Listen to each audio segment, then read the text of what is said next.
জানতে হবে।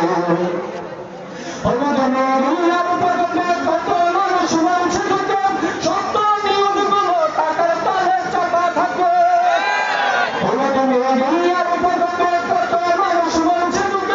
সত্য নিয়মগুলো পাহাড়ের তালে চাপা থাকে। ক্যামেরার ভেতরে দিয়ে সোজা জিনিস উল্টো দেখে, ঠিক না? ক্যামেরার ভেতরে দিয়ে সোজা জিনিস উল্টো দেখে। আপনার জনসাধারণ যে ধোকা তাকে তাকে তোমাকে জানতে হবে, তোমাকে থাকতে হবে, এই সমাজে ভাঙতে হবে, নতুন সমাজ আনতে হবে। নাসিরা দিচ্ছে গালি আল্লাহ তার রাসূল নিয়ে, আমরা তাই শুনেছি মুখে মুখে ফতোয়া দিয়ে। নাসিরা দিচ্ছে গালি আল্লাহ তার রাসূল নিয়ে, আমরা তাই শুনেছি মুখে মুখে ফতোয়া দিয়ে। তারা নাকি কথা বলে বাক স্বাধীনতার বলে, ঠিক না? তারা নাকি কথা বলে বাক স্বাধীনতার বলে, হক কথা বলতে গেলে স্বাধীন দেশে থাকলে চলে, ঠিক না? তোমাকে জানতে হবে, তোমাকে থাকতে হবে, এই সমাজে ভাঙতে হবে, নতুন সমাজ আনতে হবে। ইন্ডিয়ান চ্যানেলের জ্বালায় অশান্তি আজ ঘরে ঘরে, ইসলামী চ্যানেলগুলো বাছাই করে বন্ধ করে। ইন্ডিয়ান চ্যানেলের জ্বালায় অশান্তি আজ ঘরে ঘরে, ইসলামী চ্যানেলগুলো বাছাই করে বন্ধ করে। সিরিয়াল দেখে দেখে হচ্ছে কত বিপদগামী, সিরিয়াল দেখে দেখে হচ্ছে কত বিপদগামী। পরকীয় প্রেমের টানে কত নারী ছাড়ছে স্বামী। তোমাকে থাকতে হবে, তোমাকে থাকতে হবে, এ সমাজে ভাঙতে হবে, নতুন সমাজ আনতে হবে। ধন্যবাদ সবাইকে। আসসালামু আলাইকুম ওয়া রাহমাতুল্লাহ।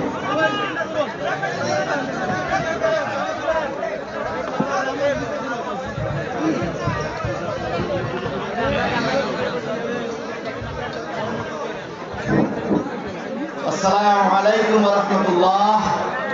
আমরা মহান আল্লাহ তাআলার দরবারে শুকরিয়া জ্ঞাপন করছি, যে মহান আল্লাহ পাক আমাদের সৃষ্টি করেছেন, আর আমরা যার অপেক্ষা প্রতীয়মান লক্ষ্য করছি। আজকে আমাদের প্রধান মুফাসসির আলোচক আল সুন্নাহ ফাউন্ডেশন চেয়ারম্যান মিডিয়া ব্যক্তিত্ব শায়েখ মোহাম্মদ আহমদুল্লাহ আপনাদের সামনে এখন মূল্যবান তাফসীর পেশ করবেন এবং প্রশ্নের জবাব দেবেন। ওনাকে ওনার মূল্যবান তাফসীর পেশ করার জন্য এবং প্রশ্নের উত্তর দেওয়ার জন্য শুভেচ্ছা অনুরোধ করছি।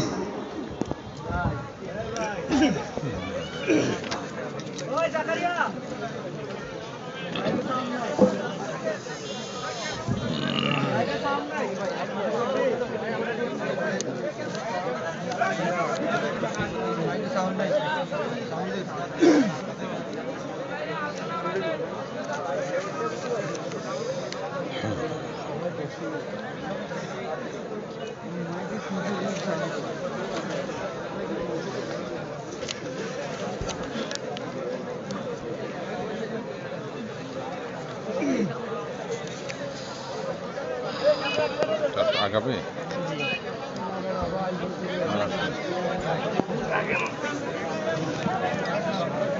ওকে, ঠিক আছে। আনুচ্ছি উঠেন।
মিডিয়ার ভাইদের দৃষ্টি আকর্ষণ করছি, আমাদের শ্রোতারা হচ্ছে একটি মাহফিলের প্রাণ। শ্রোতারা যদি ভালোভাবে একটা প্রোগ্রাম দেখতে না পারে, অনেক দূর থেকে অনেক শ্রোতা আসে, যদি তারা ভালোভাবে প্রোগ্রামটা দেখতে না পারে মনে কষ্ট নিয়ে বাড়িতে যায়। আপনারা শ্রোতাদেরকে ডিস্টার্ব করবেন না, আপনারা ক্যামেরাগুলো যেভাবে আছে সেভাবে থাক। আপনারা দয়া করে কেউ উঠবেন না, কেউ জায়গা থেকে উঠবেন না। ক্যামেরাগুলো একটু নিচে নামিয়ে দেবেন, একটু নিচে নামিয়ে দেবেন। আপনাদের জুম দিয়ে তো আপনারা দিতে পারতেছেন, একটু নিচে নামিয়ে দিন, আমাদের শ্রোতাদের দেখতে অসুবিধা হচ্ছে। আসসালামু আলাইকুম রহমতুল্লাহি ওয়া বারাকাতুহু।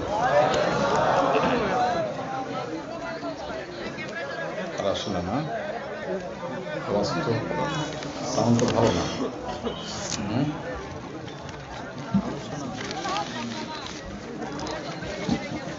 আলোচনা করবেন এখন না, কিন্তু আলোচনা তো এটা সাদিক হাজারই করুক, কারণ এটাতে আমি সবসময় অল্প পাবো, আমাদের কালেকশনের সময়গুলো কীভাবে হবে? যখন প্রশ্ন করবেন মানে আপনার আলোচনা শেষ হয়ে যাবে। না না না, আমি আলোচনার মধ্যে কোনো কালেকশন চলবে না। কালেকশন যখন চলবে তখন কোনো আলোচনা চলবে না, ডিস্টার্ব হবে, এলোমেলো হবে। আলোচনা শেষ করে যখন শেষ সময়টাতে আপনি 20 মিনিট বা 30 মিনিট রাখেন প্রশ্ন উত্তর দেওয়ার জন্য, তো ওই প্রশ্ন উত্তরের মধ্যে কালেকশন করা যাবে না, হইচই হবে তো, বুঝতেছেন না কেন? এলোমেলো হবে না?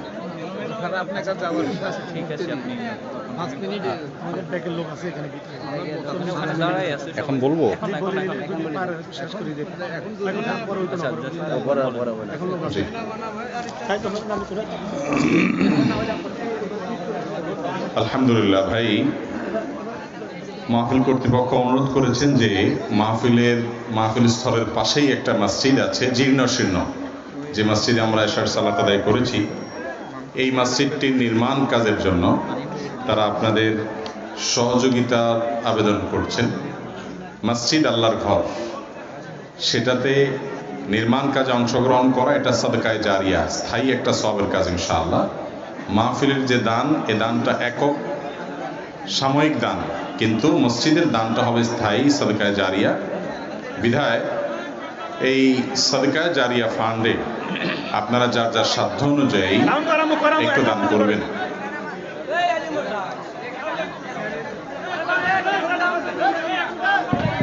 ক্যামেরাম্যান ভাইরা, এই ক্যামেরাগুলো এত উপরে উঠেছেন কেন ভাই? হ্যাঁ, আপনারা ক্যামেরাগুলো একটু নিচে দেন, একটু জুম করে নিচে দেন, ক্যামেরাগুলো একটু নিচে দিচ্ছে ভাই। ঠিক আছে ভাই, একটু কমাচ্ছে, যতটুকু সম্ভব কমাচ্ছে। এই যে সামনের গুলো একটু কমাইলে পিছনে আলাদা আর অসুবিধা হয় না, একটু খেয়াল করেন। জি, ঠিক আছে। ক্যামেরাম্যান ভাইরা, একটু আপনাদের ক্যামেরা সেট আপ করার পর আপনারা বসে যান। ভাই, মাহফিলের ভেতরে ব্যাগ নিয়ে স্বেচ্ছাসেবকরা চলে গেছে মসজিদের নির্মাণ কাজের জন্য। মসজিদের জন্য তো মসজিদের নির্মাণ কাজের জন্য সাদকায়ে জারিয়া। প্রত্যেকেই যার যার সাধ্য অনুযায়ী আমরা শরীক হই, সবাই যার যার সাধ্য অনুপাতে আমরা শরীক হই। এবং সাদকায়ে জারিয়া এমন একটা দান যে মসজিদ যতদিন বেঁচে থাকবে আমরা তার সওয়াব পাবো। 10 টাকা, 20 টাকা, 50 টাকা, 100 টাকা, যার যতটুকু তৌফিকে আছে আমরা দিতে থাকি। এবং এই দানটি আমাদের জন্য স্থায়ী একটা দান হবে। মাহফিলের দান ওয়ান টাইম দান, কিন্তু মসজিদের দানটা স্থায়ী দান, বিশেষ করে মসজিদের নির্মাণ কাজ। তো এই জীর্ণশীর্ণ মসজিদের নির্মাণ যেন সহজ হয়, ত্বরান্বিত হয়, সেই জন্য আমরা সবাই সহযোগিতা করি, মেহরবানি করি। আশেপাশে সবাই মোটামুটি চেষ্টা করি যতটুকু সম্ভব শামিল হওয়ার। যার যতটুকু সম্ভব কেউ না কেউ কিছু না কিছু শামিল হয় ইনশাআল্লাহ। জাযাকুমুল্লাহ খাইর।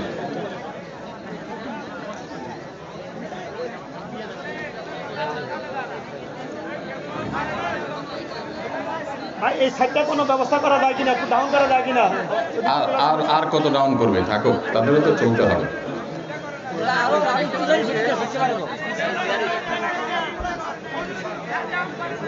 হেরা বসে যাবো তো। আপনারা বসে গেলে মানুষ দেখতে পাবে। হ্যাঁ, রোল করার পরে বসে যান ভাই। ক্যামেরাম্যান ভাইরা বসে যায়, তাহলে ভাইদের দেখতে আর অসুবিধা হবে না। জি, আলহামদুলিল্লাহ। ভাই, মসজিদের নির্মাণ কাজ সবাই শরীক হওয়ার চেষ্টা করি, সবাই যার যার তৌফিক অনুযায়ী, সাধ্য অনুযায়ী।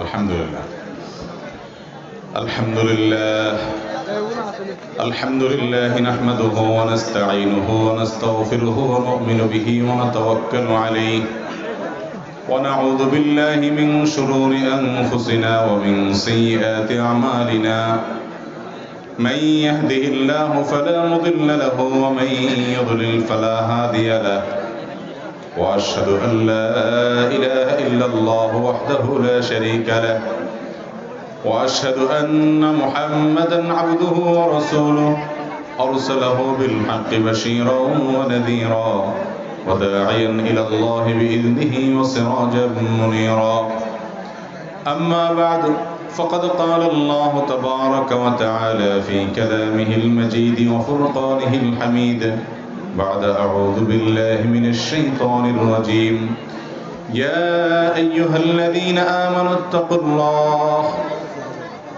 يا أيها الذين آمنوا اتقوا الله وكونوا مع الصادقين وقال النبي صلى الله عليه وسلم المرء مع من أحب وقال عليه الصلاة والسلام المرء على دين خليله فلينظر أحدكم من يخالل ভাই আওয়াজ বন্ধ করতে হবে চারপাশে তো আওয়াজ ভলান্টিয়ারদের তো আওয়াজ মঞ্চে তো আওয়াজ হলে হবে না এই পাশ থেকে আওয়াজ বন্ধ করেন ভলান্টিয়াররা কই এখানে কোনো আওয়াজ হবে না ক্যামেরাম্যান ভাইরা আওয়াজ বন্ধ করেন এত হইচই হলে কিভাবে কথা বলবে কোনো আওয়াজ চলবে না ভাই মেহরবানি করে মঞ্চে কোনো আওয়াজ করবেন না কেউ আশেপাশে কোনো আওয়াজ করবেন না ক্যামেরাম্যান ভাইরা এখনো দাঁড়ায় আছেন কেন আপনি ভাই এটা একটা রোগের বাতিকের ব্যারাম হয়ে গেছে আপনাদের এত বলার পরে এত সময় লাগে ক্যামেরা সেট করতে আমি এখানে বসে আছি 5 মিনিট 7 মিনিট হয়ে গেলে এতক্ষণ লাগে ফ্রেম ধরতে কি ক্যামেরা চালান মানুষের কষ্ট হয় রোল করে বসে যান জি ভাই মেহরবানি করে আমরা সবাই সাইলেন্স হয়ে যাই কেউ কথা না বলি একেবারে নীরব হয়ে যাই জি জাযাকুমুল্লাহ খাইর আবার ওইদিকে কথা হচ্ছে অনবর এখান থেকে এগুলো সরান কালেকশন করলে মাহফিল করবেন না এ ভাই এখান থেকে এগুলো সরান মাহফিলের নাম দিয়ে কালেকশন এটা তো কোনো ভালো উদ্দেশ্য না কথা বলবো যখন কোনো কালেকশন চলবে না আর যদি কালেকশন করেন আর 5 মিনিট আর সময় দিয়ে কালেকশন করেন জি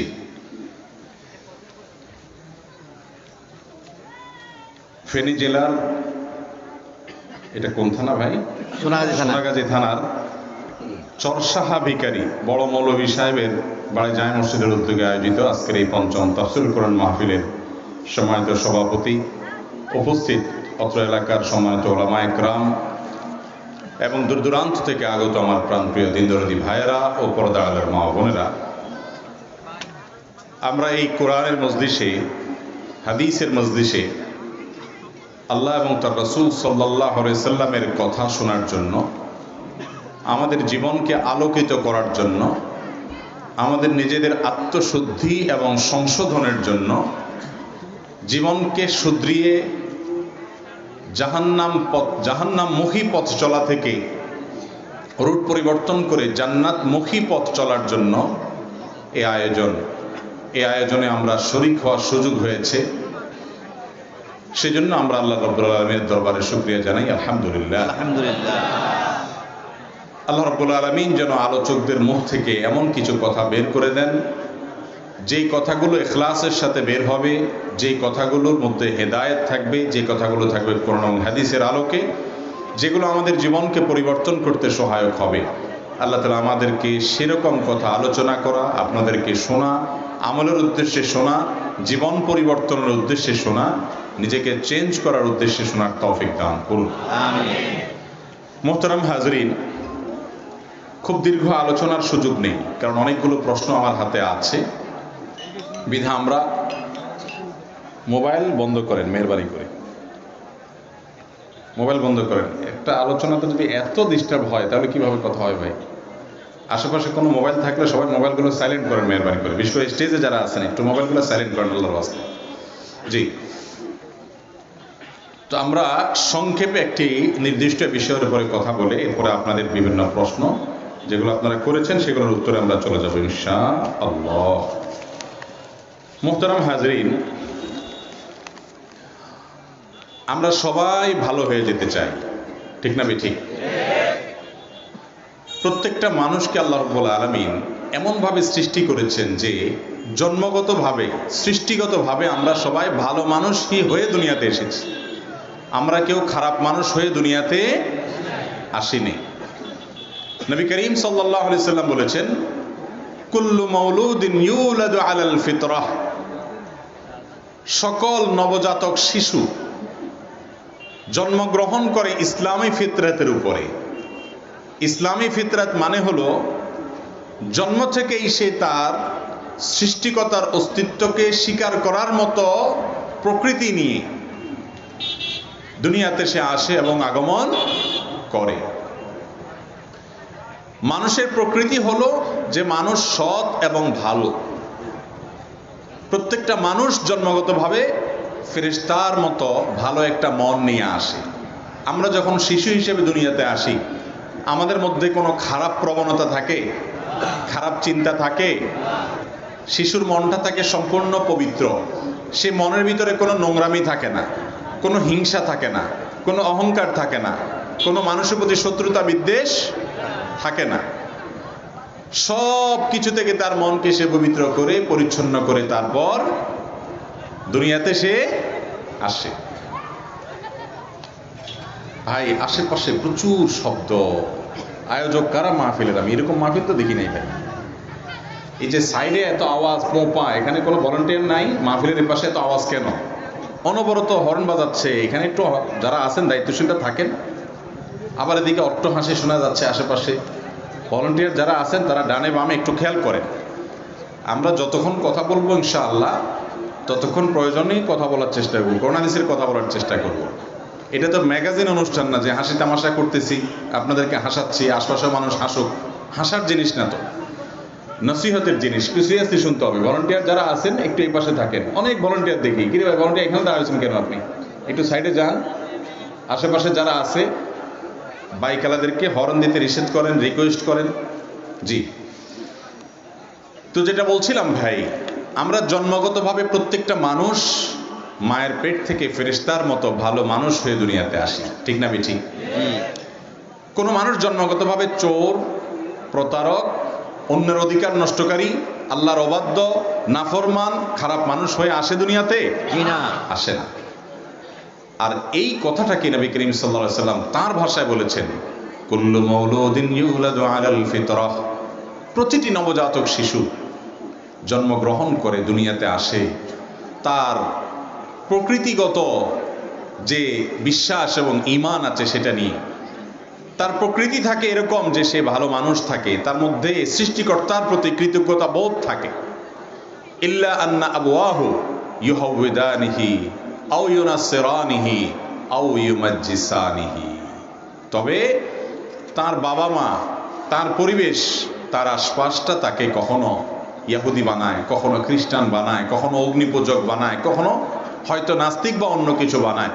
যে যেই খারাপ পথে চলে সেই খারাপ পথটাতে তার পরিবেশ তাকে পরিচালিত করে। সে জন্মগতভাবে কখনো খারাপ মানুষ হয়ে দুনিয়াতে আসে নাই। এই হাদিসের মধ্যে জবাব রয়েছে ওই ব্যক্তিদের যারা প্রশ্ন করেন, যারা জানতে চান যে আমরা ভালো মানুষ হতে চাই, আমরা আল্লাহর প্রিয় বান্দা হতে চাই, আমরা জান্নাতে যেতে চাই, কিন্তু হয়ে ওঠে না, পারি না। আমরা যারা ওয়াজ মাহফিলে এসেছি, নিজের পকেটের টাকা খরচ করে ভাড়া দিয়ে এসেছি, নিজের বাড়িতে খেয়ে এসেছি, নিজের গরজে নিজের খরচে এসেছি। আপনাদের কি কেউ এখানে টাকা দিয়ে এনেছে ভাই? আমি সব সময় বলি, আমরা যারা আলোচনা করি আমাদের উদ্দেশ্যের মধ্যে ভেজাল থাকতে পারে, আমাদের উদ্দেশ্যের মধ্যে পয়সা কামানোর ধান্দা থাকতে পারে, আয়োজক যারা তাদের উদ্দেশ্যের মধ্যে ভেজাল থাকতে পারে, কিন্তু ভাই আপনারা যারা শুনতে এসেছেন শ্রোতা, আপনাদের উদ্দেশ্যের মধ্যে ভেজাল থাকার সম্ভাবনা একেবারেই ক্ষীণ। তাহলে আপনাদের উদ্দেশ্যটা একেবারেই পরিষ্কার। আপনারা চান, আমরা চাই যে আমরা আল্লাহর পথে যেন যেতে পারি, আমরা যেন জান্নাতি হতে পারি, আমরা যেন ভালো মানুষ হতে পারি। যেই লোকটা খারাপ অভ্যাসে আছে, বদ অভ্যাস আছে, গুনাহ এবং পাপের মধ্যে ডুবে আছে, সে যতই গুনাহের মধ্যে ডুবে থাকুক, যদি তার মধ্যে ঈমান থাকে, তার মানবীয় প্রকৃতি তাকে সব সময় বলে যে ভালো হয়ে যাওয়া উচিত, এই পথে যাওয়া উচিত না। সেও চায় ভালো হতে, কিন্তু আমরা ভালো হতে পারি না।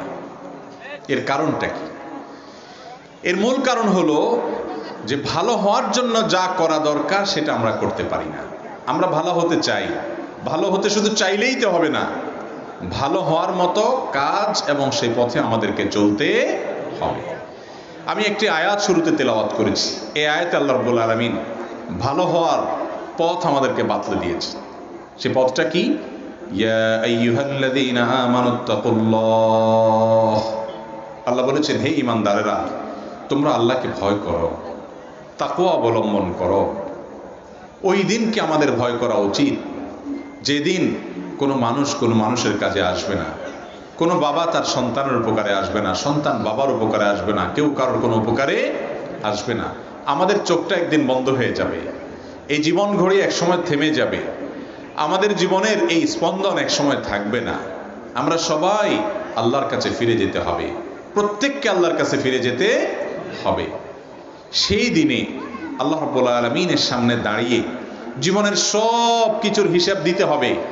এই চেতনা অন্তরে বদ্ধমূল থাকার কারণে আল্লাহর নির্দেশের পথে চলা, হারাম থেকে হাজারো মাইল দূরে থাকার জন্য চেষ্টা করা, এর নাম হলো তাকওয়া। এর নাম হলো কি রে ভাই? তাকওয়া। আর এই তাকওয়ার চেতনা যাদের অন্তরে আছে, যারা হালাল পথে চলতে চায়, হারাম থেকে বাঁচতে চায়, আল্লাহর কথা শুনতে চায়, নিষিদ্ধ পথ থেকে নিজেকে বাঁচিয়ে রাখতে চায়, এই মানুষগুলাকে বলা হয় মুত্তাকি। আর তাদের মধ্যে এই যে চেতনা আছে ভালো হওয়ার, এটাকে বলা হয় তাকওয়া। তো এই তাকওয়া কিভাবে অর্জন হবে, কিভাবে হাসিল হবে? আল্লাহ রাব্বুল আলামিন সে সম্পর্কে আয়াতের পরের বাক্যে বলেছেন, ওয়াকুনু মা'আস সাদিকিন।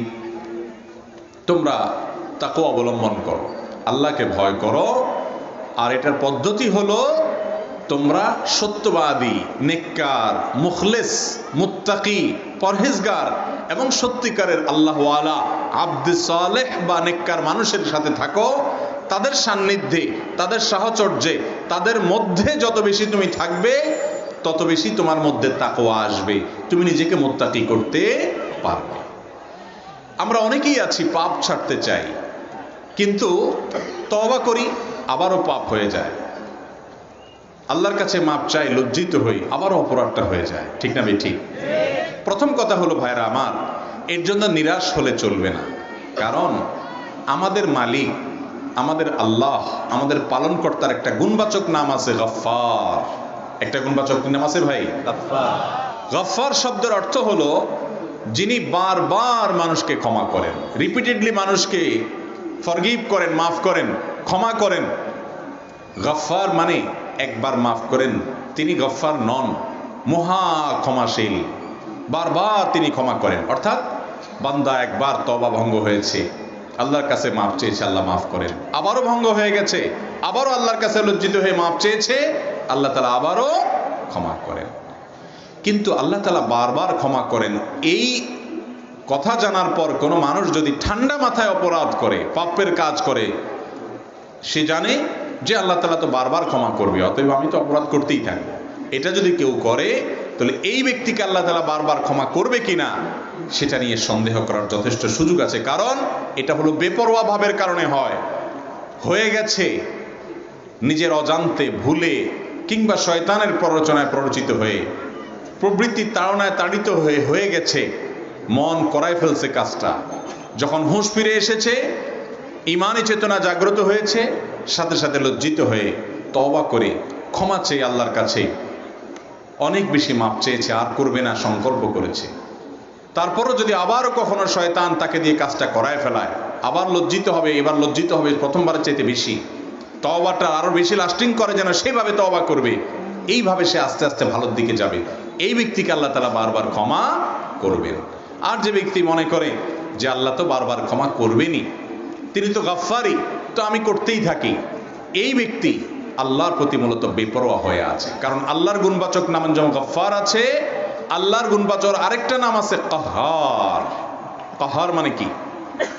কাহারের মাধ্যমে আল্লাহ রাব্বুল আলামিন যে অনেক শক্তভাবে পাপিষ্ঠ এবং অপরাধীদেরকে, নাফরমানদেরকে পাকড়াও করবেন, সেই বার্তা দেওয়া আছে। তার পাকড়াও হবে অত্যন্ত শক্তভাবে, কঠিনভাবে, সেটাও মাথায় রাখা উচিত। তো যেটা বলছিলাম, একজন মানুষ অপরাধ হওয়ার পর তওবা করলেন, আল্লাহর কাছে মাফ চেয়ে ফিরে আসলেন, এই ব্যক্তিকে বলা হয় তায়েব, তওবাকারী। এই তওবাকারী মানুষকে আল্লাহ তাআলা অনেক বেশি পছন্দ করেন। আল্লাহ পছন্দ করেন যে বান্দা পাপের পর, অপরাধের পর, গুনাহের পর সে যেন ক্ষমা চেয়ে আল্লাহর কাছে ফিরে আসে, আর এই আসার পর সে যেন দ্বিতীয়বার পাপে লিপ্ত না হয়। এই জন্য আল্লাহ তাআলা তাকে কোরআনে কারিমে নির্দেশ করেছেন, ওয়াকুনু মা'আস সাদিকিন, তোমরা ভালো মানুষদের সাথে থাকো। আমরা যারা পাপ ছাড়তে চাই, তারা পাপ ছাড়ার জন্য প্রথমত পাপ করেছি যে সেজন্য লজ্জিত হয়ে আল্লাহর কাছে মাপ চেয়ে ভবিষ্যতে না করার জন্য সংকল্প করতে হবে। আর সবচেয়ে বড় কাজ সেটি হলো ভালো মানুষ হওয়ার জন্য পাপের পরিবেশ ছাড়তে হবে। কি ছাড়তে হবে ভাই? পাপের পরিবেশ ছাড়তে হবে। আপনি যেই পরিবেশে, যেই জায়গায় থাকলে পাপ হয়, অপরাধ হয়, গুনাহ হয়, আপনি চাইলেও বাঁচতে পারেন না, ওই জায়গা থেকে আপনাকে কি করতে হবে? দূরে সরতে হবে।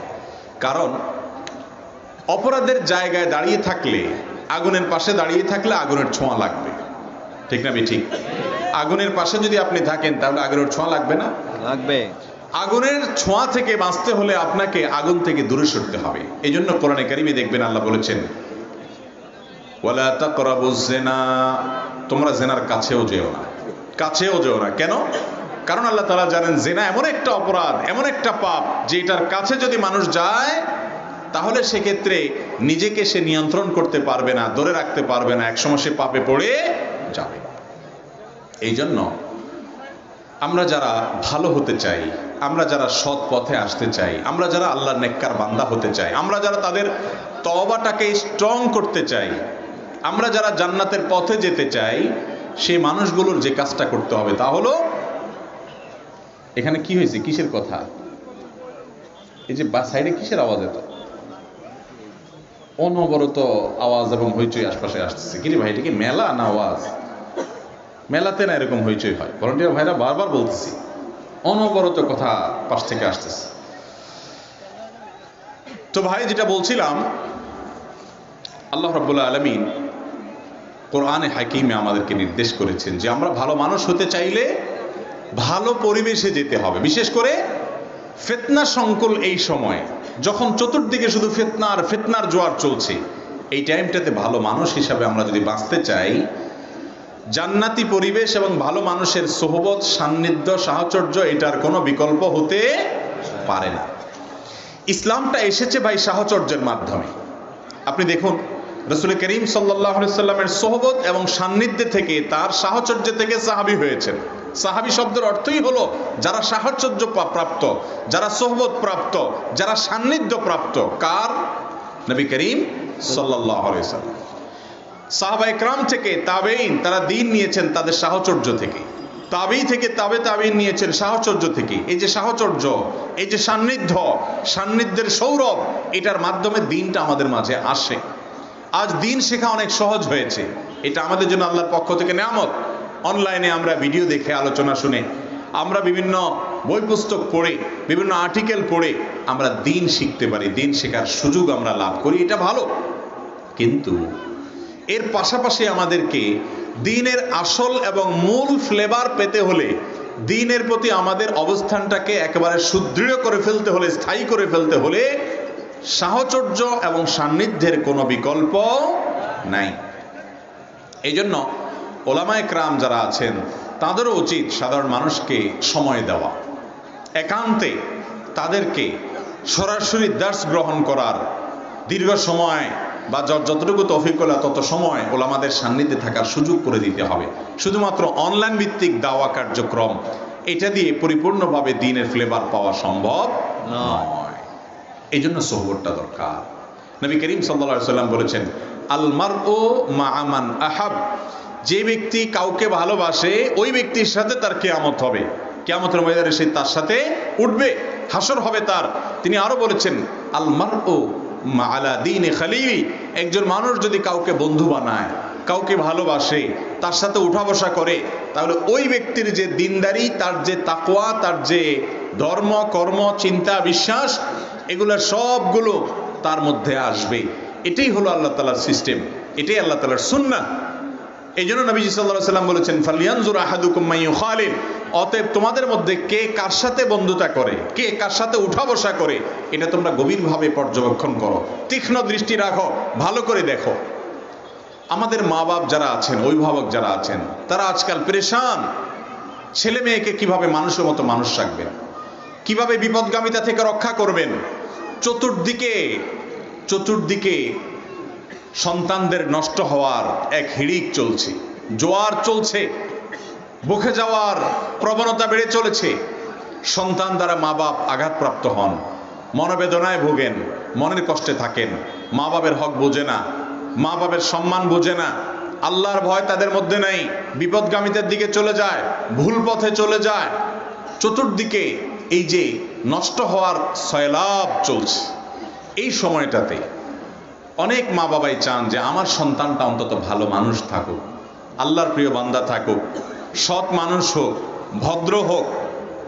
এটার জন্য আমাদের করণীয় কি?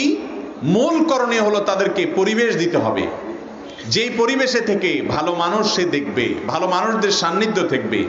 কোন শিশু, যেটা শুরুতে বলছিলাম, জন্মগতভাবে খারাপ হয়ে জন্মগ্রহণ করে না, কিন্তু তার পরিবেশটাকে কি করে নষ্ট করে। এটা শুধু শিশুর বেলায় প্রযোজ্য না, আপনার আমার বেলায় প্রযোজ্য। আপনি যাদের সাথে উঠা বসা করছেন, আপনার বন্ধুদের মধ্যে আল্লাহর ভয় কয়জনের মধ্যে আছে? আল্লাহর ভয় থাকলে সে ভয়ের মাত্রাটা কি, তার লেভেলটা কি, এর উপরে নির্ভর করে আপনি মুত্তাকি হইতে পারবেন। এই জন্য শিশুদেরকে দ্বীনের উপরে, সততার উপরে, ঈমানের উপরে টিকে থাকার জন্য বাসায় তাদেরকে পরিবেশ দিতে হবে। বাসার বাইরে শিক্ষা প্রতিষ্ঠানে, এমন শিক্ষা প্রতিষ্ঠানে দিতে হবে যে শিক্ষা প্রতিষ্ঠান থেকে সে আমল শিখবে, ভদ্রতা শিখবে, আদব শিখবে, লেহাজ শিখবে, ঈমান শিখবে, তাকওয়া শিখবে, টিচারদের থেকে শিখবে, শুধু বই পুস্তক থেকে নয়, তার বন্ধু বান্ধবদের থেকে শিখবে, সহপাঠীদের থেকে শিখবে। এর মাধ্যমে সে নিজেকে ভালো মানুষ হিসেবে গড়ে তুলতে পারবে ইনশাআল্লাহ। আর যদি পরিবেশ আমরা সন্তানদেরকে দিতে না পারি, তাহলে কোনোদিনই আমরা তাদেরকে রক্ষা করতে পারবো না। এই ভয়াবহ ফিতনার সময়ে শয়তান কোন দিক থেকে আপনার সন্তানকে নষ্ট করে ফেলবে, কোন ছেলের সাথে মিশে, কোন মেয়ের সাথে মিশে তার মধ্যে ওই খারাপ জিনিসটা চলে আসবে, আপনি টেরও পাবেন না। এত ডেঞ্জারাস একটা বিষয়। মানুষ যখন মানুষের সাথে মিশে, পচা আলুর মতো অনেকটা, এক বস্তা ভালো আলুর মধ্যে যদি একটা পচা আলু রেখে দেন আপনি, তাহলে দেখবেন যে আস্তে আস্তে আস্তে ওই পচা আলুর পাশের আলুগুলাকে সে আগে পচাবে, এরপরে তার পাশের গুলাকে তারা পচাবে, এরপরের গুলাকে পচাবে। একটা সময় দেখবেন পুরো বস্তার সমস্ত আলু পচে নষ্ট হয়ে শেষ হয়ে যাবে। ঠিক না ঠিক ভাইরা আমার? ঠিক একইভাবে পচা আলু পচা পেঁয়াজের মতো আপনার সন্তান যদি এমন কোনো প্রতিষ্ঠানে পড়ে, এমন কোনো জায়গায় থাকে যেখানে একটা দুশ্চরিত্রবান ছেলে আছে, এমন একটা ছেলে আছে যে ছেলেটার চরিত্র ভালো না, আপনার সন্তান তার সাথে উঠা বসা করলে আপনার অজান্তেই তার মনের মধ্যে ওই চিন্তা চেতনা ঢুকবে, একদিন না একদিন সে বিপদগামীদের দিকে চলে যাবে। এই আশঙ্কা সমূহভাবে আছে। এই জন্য সন্তানকে আগলে রাখতে হয় যে কোনো খারাপ সন্তানের, কোনো ছেলে মেয়ের জন্য পালায় আমার সন্তান পড়তে না পারে। আপনি কোন শিক্ষা প্রতিষ্ঠানে দিবেন, কোথায় পড়াবেন, এটা একান্ত আপনার ব্যাপার, কিন্তু আপনার সন্তানকে পরিবেশ দিতে হবে। আল্লাহ তাআলা আমাদেরকে বোঝার তৌফিক দান করুন।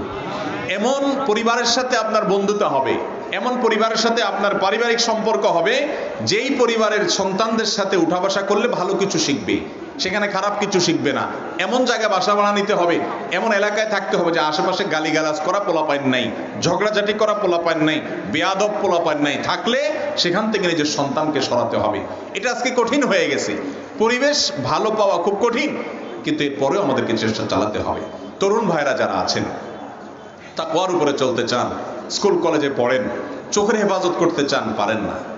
আপনি যদি নিজেকে এই কঠিন পরিবেশে বাঁচাতে চান, তাহলে আপনাকে এমন কিছু বন্ধু খুঁজে বের করতে হবে যেই বন্ধুর অন্তরে আল্লাহর ভয় আছে, যে আল্লাহকে চিনে, যে কিয়ামতের প্রতি ঈমান রাখে, আল্লাহর সামনে দাঁড়াতে হবে সে ভয় আছে, এবং আল্লাহর ভয়ে হারাম থেকে বাঁচার মতো ঈমানের শক্তি আছে, চেষ্টা তার মধ্যে আছে।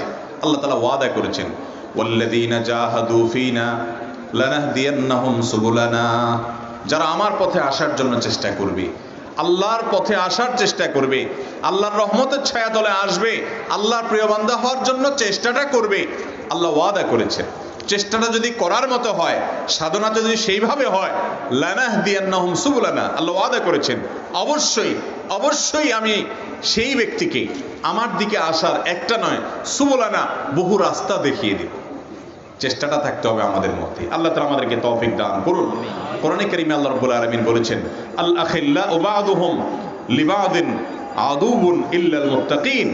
সেদিন কিয়ামতের ময়দানে বন্ধুরা একে অন্যের শত্রু হবে, শুধুমাত্র যদি মুত্তাকি বন্ধু থাকে, আপনার নেককার বন্ধু থাকে, তাহলে সেই বন্ধু আপনার কিয়ামতের কাজে আসবে। আর দুনিয়াতে খারাপ বন্ধু রাখলে এই বন্ধুই আপনাকে আখিরাতে জাহান্নামে নিয়ে যাবে। আল্লাহকে বলবে, আল্লাহ আমি একা কেন যাব, সেও তো আমার সাথে ছিল, তার কারণে আমি বিপদগামিতার পথে গিয়েছি, অথবা সে ভালো ছিল আমাকে তো বলে নাই। আপনাকে জাহান্নামের দিকে নিয়ে যাবে। আল্লাহ তাআলা আমাদের সবাইকে ভালো মানুষের সান্নিধ্যে থাকার তৌফিক দান করুন। আমিন। ফিতনা সংকুল এই সময়টাতে বিশেষ করে খুঁজে খুঁজে খুঁটে খুঁটে কোথায় একজন ইমানদার মানুষ আছে খুঁজে বের করতে হবে। ইউরোপে যারা থাকেন, পশ্চিমা দেশগুলোতে যারা থাকেন, তারা নামাজ পড়তে চান, আল্লাহর ভয় আছে, ইমান আছে, ইমানের মর্ম বুঝেন, সত্যিকারের মুসলমান যারা, তারা খুঁজে বের করেন যে কোথায় একজন মুসলমান আছে, কোথায় একটা মুসলমান পরিবার আছে, তাদের সাথে সম্পর্ক বিল্ড আপ করে। এর মাধ্যমে ইমানের যে বন্ধন সেটা অটুট হয়, তাকওয়ার যেটা হয় সেটা মজবুত হয়। আমাদেরকেও আজ এই ফিতনা সংকুল সময় এরকম সার্কেল মেনটেন করতে হবে। সার্কেল, যে আপনি ভালো সার্কেল, ভালো বন্ধু বান্ধব, ভালো পরিবেশ, ভালো জায়গা আপনাকে খুঁজে বের করতে হবে। আল্লাহ তাআলা আমাদের সবাইকে তৌফিক দান করুন। আমিন। আমরা যারা দাওয়াতের কাজ করি তাদেরকেও ওলামায়ে কেরাম, মুরব্বী, মুত্তাকি, পরহেজগার, মুখলিস মানুষদের সাথে উঠা বসা করতে হবে, তাদের সান্নিধ্যে তত্ত্বাবধানে থাকতে হবে। কারণ দিন এভাবেই এসেছে, এভাবেই এসেছে। এই জন্য মূল ফরম্যাটে আমাদেরকে থাকার চেষ্টা করতে হবে। অনলাইনে দিনই শিক্ষা অর্জন করা এটা ভালো জিনিস, কিন্তু সেটার উপরে নির্ভর করে আপনি আপনার সব কিছু সেখানেই শুধু শিখলেন আর সোহবত বা সান্নিধ্যের প্রয়োজনটা একেবারেই অস্বীকার করলেন, এটা যদি হয় তাহলে বিভ্রান্তি ছাড়া আর কিছু আমাদের কপালে নাই।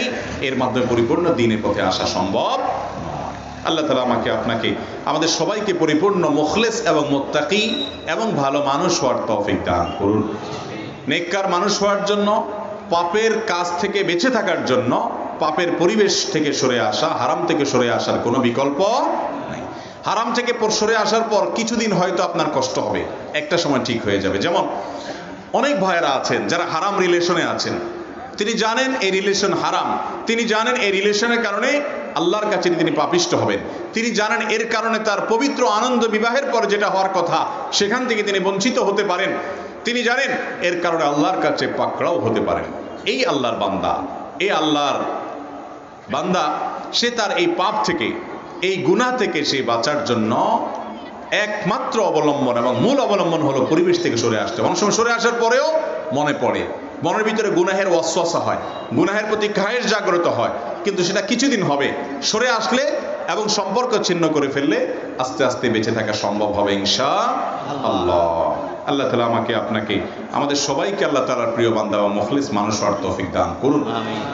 এবং এই যে সাহচর্যের গুরুত্ব এটা অনুধাবন করে দ্বীনি পরিবেশ এটা মেনটেন করে, বিশেষ করে আমাদের যুবক ভাইদের জন্য সবচেয়ে বেশি প্রয়োজন, শিশুদের জন্য আরো বেশি প্রয়োজন, আমাদেরকে দ্বীনি পরিবেশে আসতে হবে। দ্বীনি বন্ধু বান্ধব এর সাথে সম্পর্ক গড়ে তুলতে হবে, যাতে করে একে অন্যের সাথে আলাপ আলোচনা করে, পরামর্শ করে, মত বিনিময় করে, একে অন্যের তাকওয়ার ক্ষেত্রে সহযোগিতা করে আমরা এগিয়ে যেতে পারি। এছাড়া বিকল্প পথ খোলা নেই। ফিতনার এই যুগে এটার কোনো বিকল্প পথ নেই। এবং খারাপ বন্ধু আমাদেরকে ছাড়তে হবে। খারাপ বন্ধুর সাথে আপনি ঘুরেন, হয়তো আপনি তার খারাপ কথা শুনেন না, একটা সময় নিজের মধ্যে চলে আসবে, আপনি টেরও পাবেন না। এটাই বাস্তবতা, এটাই বাস্তবতা। যারা মাদক আসক্ত হয় তারা ধরেই মাদক আসক্ত হয় না, তারা প্রথম কোনো মাদক আসক্ত বন্ধুর পালায় পড়ে, বন্ধু খায়, সে পাশে বসে দেখে, নিজে খায় না, খাইতে বললেও খায় না। এরপরে আস্তে আস্তে আস্তে তার কাছে জিনিসটা গা সওয়া হয়, এরপরে আস্তে হয়তো হয়তো বিড়ির গোড়া ধরে, এরপরে গোড়া বিড়ি ধরে, এরপর আস্তে আস্তে মাদকের দিকে চলে যায়। এটাই নিয়ম। এই জন্য খারাপ মানুষ দেখলে তার থেকে 10,000 মাইল দূরে থাকা, দূরে থাকার মাধ্যমে নিজেকে বাঁচানো সম্ভব। বিশেষ করে ফিতনা যত বাড়বে তত বেশি ভালো মানুষ খুঁজে বের করে একটা পেলে ওই বন্ধুকে কোটি টাকার অ্যাসেট মনে করতে হবে, এর মাধ্যমে আপনি টিকে থাকতে পারবেন। এছাড়া কোনো পথ খোলা নেই। আল্লাহ তাআলা আমাকে আপনাকে আমাদের সবাইকে এই ভালো ভালো এবং মুত্তাকি মানুষগুলোর সোহবত এবং সান্নিধ্যে থাকার তৌফিক দান করুন। জাযাকুমুল্লাহু খাইরা ওয়া আখিরু দাওয়ানা আলহামদুলিল্লাহি রাব্বিল আলামিন। ভাই প্রশ্ন যেগুলো এসছে আমরা সেগুলোর উত্তর দেওয়ার চেষ্টা করছি ইনশাআল্লাহ। কেমন ভাইরা আবার দাঁড়াইছেন, জলদি বসে যান।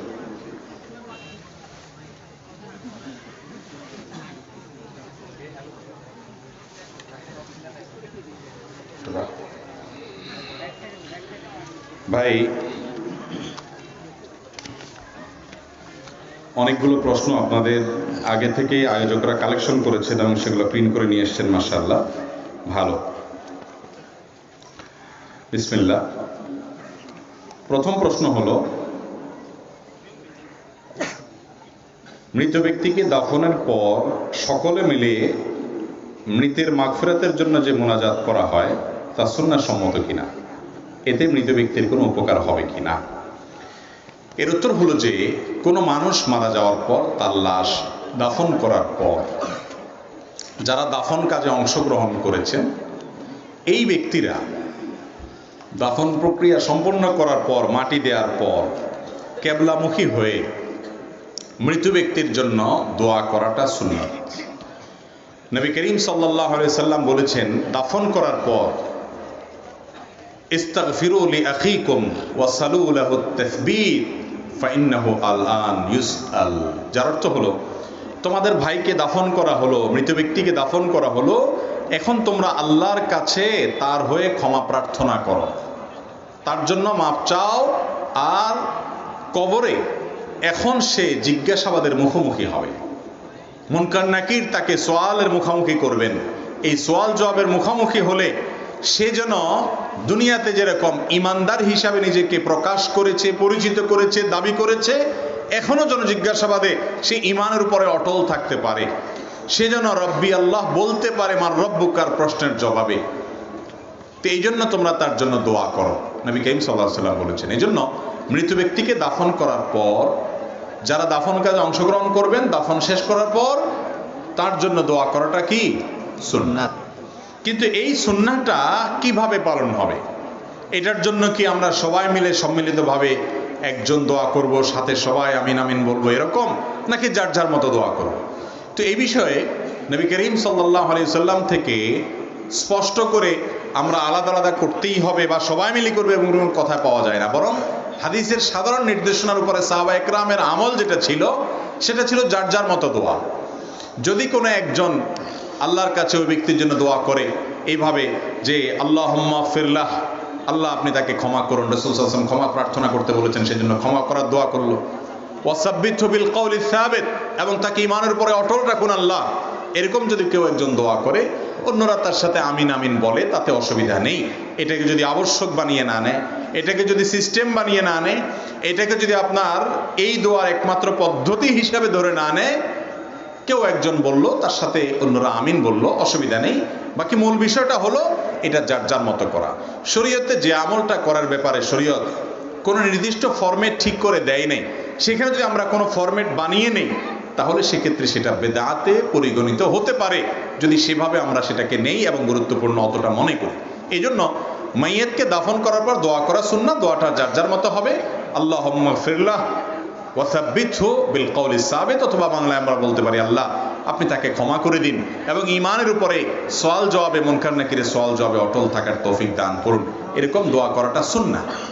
সেই দোয়াটা যার যার মতো, কেউ একজন বলল, তার সাথে কদাচিৎ কেউ আমিন বলল, কাকতালীয়ভাবে মিলে গেল, তাতে কোনো অসুবিধা নাই। কিন্তু সিস্টেম বানিয়ে নেওয়া যে না, জানাজা যেরকম সবাই মিলে পড়তে হয় জামাতের সাথে, এটাও সবাই মিলে করতে হবে জামাতের সাথে, এরকম আবশ্যক বানিয়ে নিলে সেটা ভুল হবে। কারণ হাদিসে আমাদেরকে এরকম করতে ফরম্যাট ঠিক করে দেয়া হয় না। ইবাদতের বিষয়টা হলো যেইভাবে বর্ণিত হয়েছে, যে ইবাদত যেইভাবে বর্ণিত হয়েছে হাদিসে, ওইটাকে ওইভাবে করতে হবে, মন গড়া পদ্ধতিতে করা যাবে না।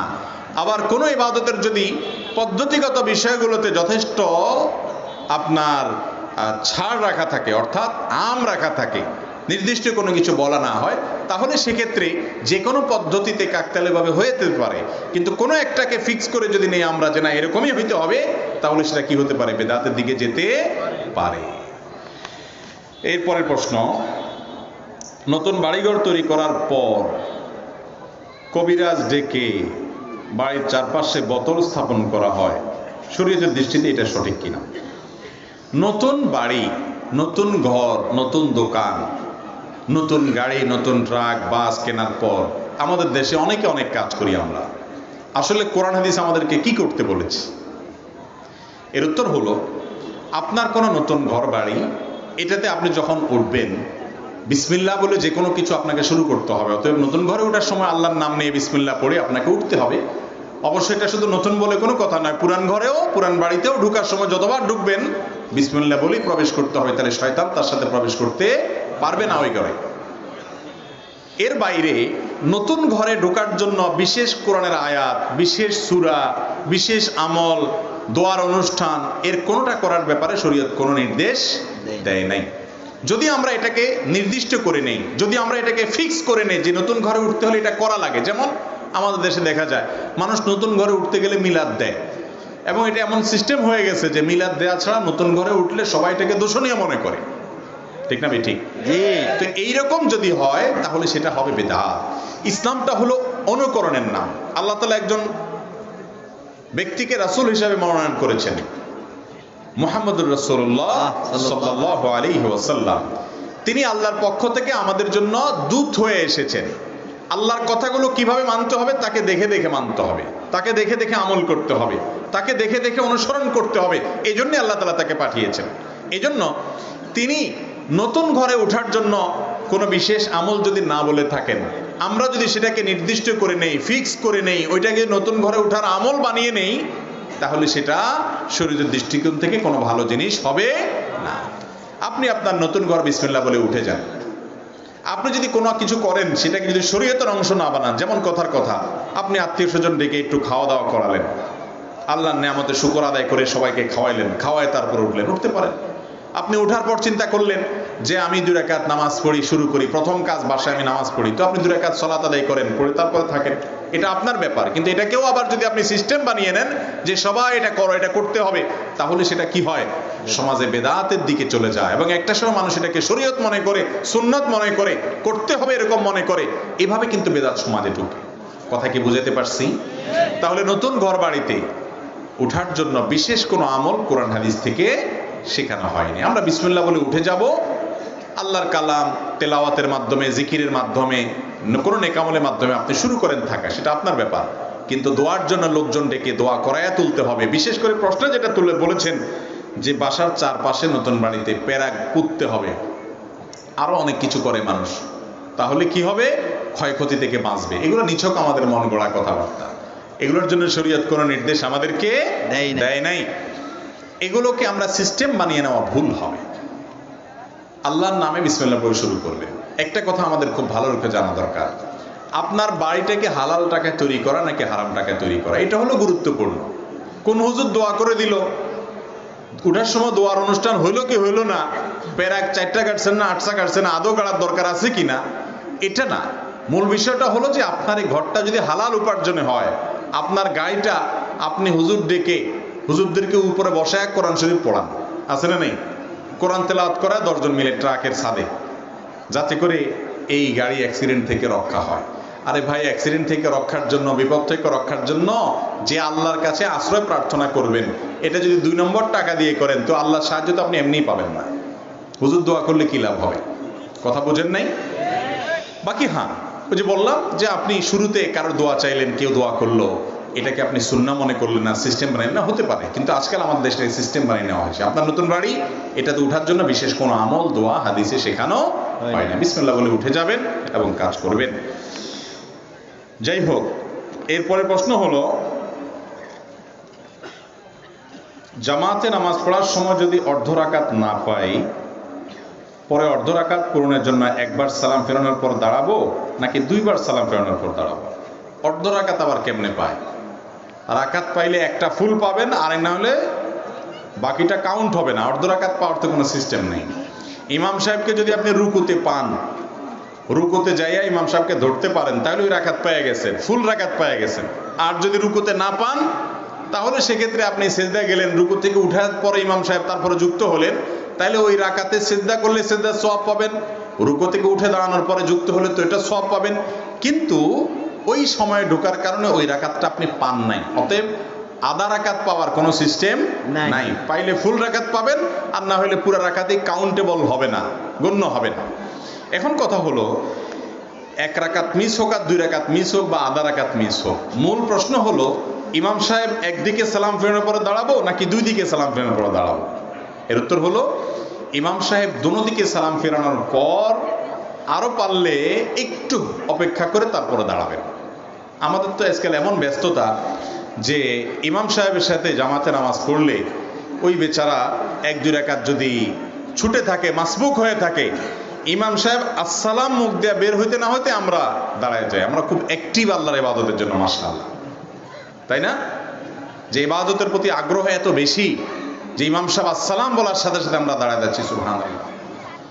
আসলে এটাকে আমরা একটা বোঝা মনে করতেছি যে আমার এক রাকাত দুই রাকাত বাকি আছে, তাড়াতাড়ি পড়ে ফেলতে পারলে ঝামেলা শেষ হয়ে যায়। এই জন্য ইমাম সাহেব আসসালাম মুখ দিয়ে বের করতে না করতে আমরা দাঁড়ায় যাই। এটা ঠিক না। কারণ ইমাম সাহেব একদিকে সালাম ফেরানোর পর অথবা দুই দিকে সালাম ফেরানোর পর তার যদি মনে হয় যে একটা ওয়াজিব ছুটে গেছে, এখন যদি উনি সেজদায় চলে যান সেজদায় সাহু দেওয়ার জন্য, আপনি তো উঠে গেছেন, এবার কি করবেন আপনি? সমস্যা হবে কি হবে না? হবে। এই জন্য ইমাম সাহেব দোনো দিকে সালাম ফিরাবে। তারপর যদি দেখেন যে না, ইমাম সাহেবের কোনো নতুন সেজদা টেজদা দেওয়ার কোনো ভয় নাই, আশঙ্কা নাই, উনি নামাজ পরিপূর্ণ শেষ করেছেন, এবার আপনি দাঁড়াবেন। এটা হলো সুন্নাত। হুলস্থুল করা যাবে না। আমরা হুলস্থুল করি, তাড়াহুড়ো করি, কারণ নামাজটা আমাদের কাছে একটা বোঝা, আল্লাহ মাফ করুন, অথচ এটা আল্লাহর কাছে নৈকট্য অর্জনের মাধ্যম। রাসূল করিম সাল্লাল্লাহু আলাইহি সাল্লামের সালাত এমন ছিল যে নামাজ থেকে তিনি বের হতে চাইতেন না, যত সময় দিতে পারতেন ভালো লাগতো। আজও আমি বলি, ভাই একটু সময় নিয়ে ধীরে ধীরে কি বলছেন সেটার অর্থটা বুঝে বুঝে নামাজ পড়েন। আপনি বিশ্বাস করুন, নামাজ আপনার ছাড়তে ইচ্ছা করবে না। নামাজ একটা অত্যন্ত প্রেমময় ইবাদত। আল্লাহর সাথে বান্দার কানেকশনের সবচেয়ে বড় মাধ্যম, মূল মাধ্যমই হলো সালাত। অতএব একটু সময় নিয়ে কি বলছেন অর্থগুলো খেয়াল করেন, দেখবেন আপনার সালাত থেকে বের হতে ইচ্ছা করবে না, অথচ আমরা তাড়াহুড়ো করি। যাই হোক, তো ইমাম সাহেব দোনো দিক সালাম ফেরানোর পরে তারপরে কি করতে হবে? মাসুল ব্যক্তি দাঁড়াইতে হবে, তার আগে না। এরপরে প্রশ্ন হলো, বিবাহের পর সন্তান ধারণের জন্য খুনকার বা তাবিজ ব্যবহার করা যাবে কিনা? বিবাহের পর যদি কারোর সন্তান না হয়, এই বেচারা কি করবেন? আল্লাহ রাব্বুল আলামিন কোরআনে কারিমে বলেছেন যে ইয়াহাবু লিমান ইয়াশাউ ইনাসা ওয়া ইয়াহাবু লিমান ইয়াশাউ যুকুর আও ইউযাওয়িজুহুম যুকরানা ওয়া ইনাসা ওয়া ইয়াজআলু মান ইয়াশাউ আকীমা। আল্লাহ তাআলা যাকে ইচ্ছা তাকে কন্যা সন্তান দেন, যাকে ইচ্ছা তাকে ছেলে সন্তান দেন, যাকে ইচ্ছা তাকে দুইটা দেন, যাকে ইচ্ছা তাকে একটাও দেন না। এই জিনিসটা কার হাতে? আল্লাহর হাতে। আল্লাহ বলেছেন এটা আল্লাহ করেন। এখন সন্তান পাওয়া না পাওয়া এটা যেহেতু আল্লাহর হাতে, আপনার যদি সন্তান না হয় আপনি কার কাছে যাবেন? আল্লাহর কাছে যাবেন। এটাই হলো বুদ্ধিমান মানুষের কাজ। কিন্তু আমাদের আল্লাহর সাথে সম্পর্কটা দুর্বল হতে হতে এমন একটা পর্যায়ে চলে গেছে যে সন্তান না হলে আমরা এক একজন এক এক দিকে ছুটি। কেউ খাজা বাবার দরবারে চলে যায়, কেউ কোনো মাজারে চলে যায়, কেউ কোনো হুজুরের কাছে যায় তাবিজ চাই যে হুজুর তাবিজ লিখে দেন তাহলে সন্তান হয়ে যাবে। অথচ সন্তান দেওয়ার মালিক না ওই হুজুর, না মাজার, না কবর, এটার মালিক কে? আল্লাহ রাব্বুল আলামিন। আপনি আল্লাহর কাছে চাইবেন। আল্লাহ নবী জাকারিয়া আলাইহিস সালাতু ওয়াস সালামকে আল্লাহ তাআলা বৃদ্ধ বয়সে সন্তান দিয়েছেন, তিনি আল্লাহর কাছে দোয়া করেছেন সন্তান চেয়ে। ইব্রাহিম আলাইহিস সালামকে আল্লাহ সন্তান দিয়েছেন, তিনি আল্লাহর কাছে দোয়া করেছেন। কি দোয়া করেছেন? সেই দোয়ার ভাষাগুলো মুখস্থ করেন, বোঝার চেষ্টা করেন এবং বেশি বেশি পড়েন। সূরা ফুরকানের ৭৪ নম্বর আয়াতে সন্তান চাওয়া হয়েছে, নেক সন্তান। সে দোয়া করেন, রব্বানা হাবলানা মিন আজওয়াজিনা ওয়া যুররিয়াতিনা কুররাতা আয়ুন ওয়াজআলনা লিল মুত্তাকিনা ইমামা। আল্লাহ এমন সন্তান, এমন পরিবার, এমন জীবন সঙ্গী দাও যাদেরকে দেখলে আমাদের নয়ন জুড়িয়ে যাবে, এবং মুত্তাকিদের ইমাম বানাও আমাদের গোটা পরিবারকে, আমার স্ত্রী, সন্তান, আমার স্বামী, পরিবারকে, বাচ্চাদেরকে, সবাইকে মুত্তাকিদের নেতা বানাও। ভালো মানুষদের যেন নেতা হতে পারে, ভালো মানুষ না শুধু, ভালো মানুষের সামনে যেন থাকতে পারে, লিডিং পজিশনে থাকতে পারে, সেরকম মানুষ দাও আমার পরিবারে। এই জন্য আল্লাহর কাছে দোয়া করবেন। আরেকটা দোয়া আছে, জাকারিয়া আলাইহিস সালাম যে দোয়া করে সন্তান পেয়েছেন, কি সেটা? রব্বি হাবলি মিন লাদুনকা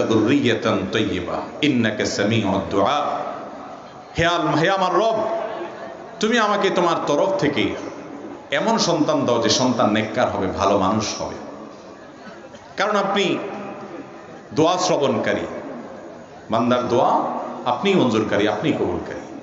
অতএব আমাকে নেক সন্তান দান করুন। এই যে দোয়া, এটা আপনি করতে পারেন। আরেকটা দোয়া আছে, রব্বি হাবলি মিনাস সালিহিন, রব্বি হাবলি মিনাস সালিহিন, আল্লাহ আমাকে নেক সন্তান দান করেন। আরেকটা দোয়া আছে, রব্বি লা তাযারনি ফারদা ওয়া আনতা খায়রুল ওয়ারিসিন, আল্লাহ আমাকে একা রাখবেন না, আল্লাহ আমাকে নিঃসঙ্গ রাখবেন না, আল্লাহ আমাকে নির্বংশ রাখবেন না, আপনি সর্বোত্তম ওয়ারিস। আল্লাহর কাছে দোয়া করবেন। এই দোয়াগুলোর মাধ্যমে সন্তান আশা করবে। মনে রাখবেন, যাদের সন্তান হয় না এই মানুষগুলো সাধারণত মন ভাঙা হয়, এত বেশি মন ভাঙা হয় যে তারা অস্থির হয়ে, ব্যাকুল হয়ে চিন্তা করে যে আমরা দুনিয়া থেকে চলে যাব, আমাদের বংশে কোনো চেরাগ দেওয়ার লোক থাকবে না। কেমন কথা! অনেকে আছে যে শুধু মেয়ে হয়, ছেলে হয় না, তখন তারা বিশেষ করে এই কথাটা বলে যে আমার বংশে একটা চেরাগ দেওয়ার মানুষ হলো না, বাত্তি দেওয়ার মানুষ হলো না। আমি বলি, ভাইরে, আপনি মরার পর কবরে যাবেন, প্রশ্নোত্তরের মুখোমুখি হবেন, আপনার জগৎ, আপনার জীবনের আসল পাঠ শুরু হয়ে যাবে। দুনিয়ার জীবন খুবই সংক্ষিপ্ত, চলে যাবেন, আর ব্যাক করার সুযোগও নেই। আপনি চলে যাওয়ার পরে সামনে আপনার কি অবস্থা হবে সেই চিন্তা না করে, আপনি যাওয়ার পর দুনিয়াতে আপনার বংশে কে বাত্তি দিল না কে হারিকেন দিল, এই চিন্তা করার কোনো যুক্তি আছে না। কিন্তু আমরা সেটাই করি। এটা ঠিক, যার সন্তান হয় না তিনি মনোবেদনায় ভোগেন, নিঃসঙ্গতা ভোগেন, কষ্টে ভোগেন। কিন্তু তার এটাও মাথায় রাখা উচিত, আল্লাহ তাআলা অনেক সময় সন্তান যাকে দেন না তার জন্য সন্তান না দেওয়ার মধ্যে কল্যাণ রাখেন। ঠিক না ঠিক? একজনের সন্তান হয়েছে, কিন্তু সন্তান এমন অমানুষ, এমন কুলাঙ্গার যে এই সন্তান তার জীবনটাকে অতিষ্ঠ করে ছেড়ে দিয়েছে। এই লোক বুঝে যে অমানুষ সন্তান হওয়ার চাইতে নিঃসন্তান থাকা অনেক ভালো। তো আল্লাহ রাব্বুল আলামিন এক একজনকে এক একভাবে পরীক্ষা নেন, তার ধৈর্য আল্লাহ রাব্বুল আলামিন টেস্ট করেন, পরীক্ষা করেন, পরখ করেন। যাদেরকে আল্লাহ সন্তান দেন না, দোয়া করবেন, আল্লাহর কাছে নেক সন্তান চাইবেন। আল্লাহ দিলে আলহামদুলিল্লাহ, না দিলে সবর করবেন। নবীগণ সন্তান আল্লাহর কাছ থেকে চেয়েছেন সরাসরি, আপনি সেই সরাসরি আল্লাহর কাছে চাওয়ার সুযোগ আছে। আপনি কেন খুনকারের কাছে যাবেন? কোন তাবিজ কবজে সন্তান দিতে পারে না, এটা ভুল। যদি কেউ কোনো জায়গা থেকে তাবিজ নেওয়ার পরে সন্তান পেয়ে যায়, তো ওইটা তাবিজের কারামতি না, ওইটা হলো ঠাড়া পড়ে বক মারা গেছে আর ফকিরের কারামতি যায় হয়েছে, ব্যাপারটা সেরকম। বুঝতে পারছেন কাহিনী? যে ঠাড়া পড়ে বক মারা গেছে আর ফকির বলে, দেখছো আমি যে ধমক দিছি বকটা মারা গেছে, তার কারামতি জাহির হয়েছে।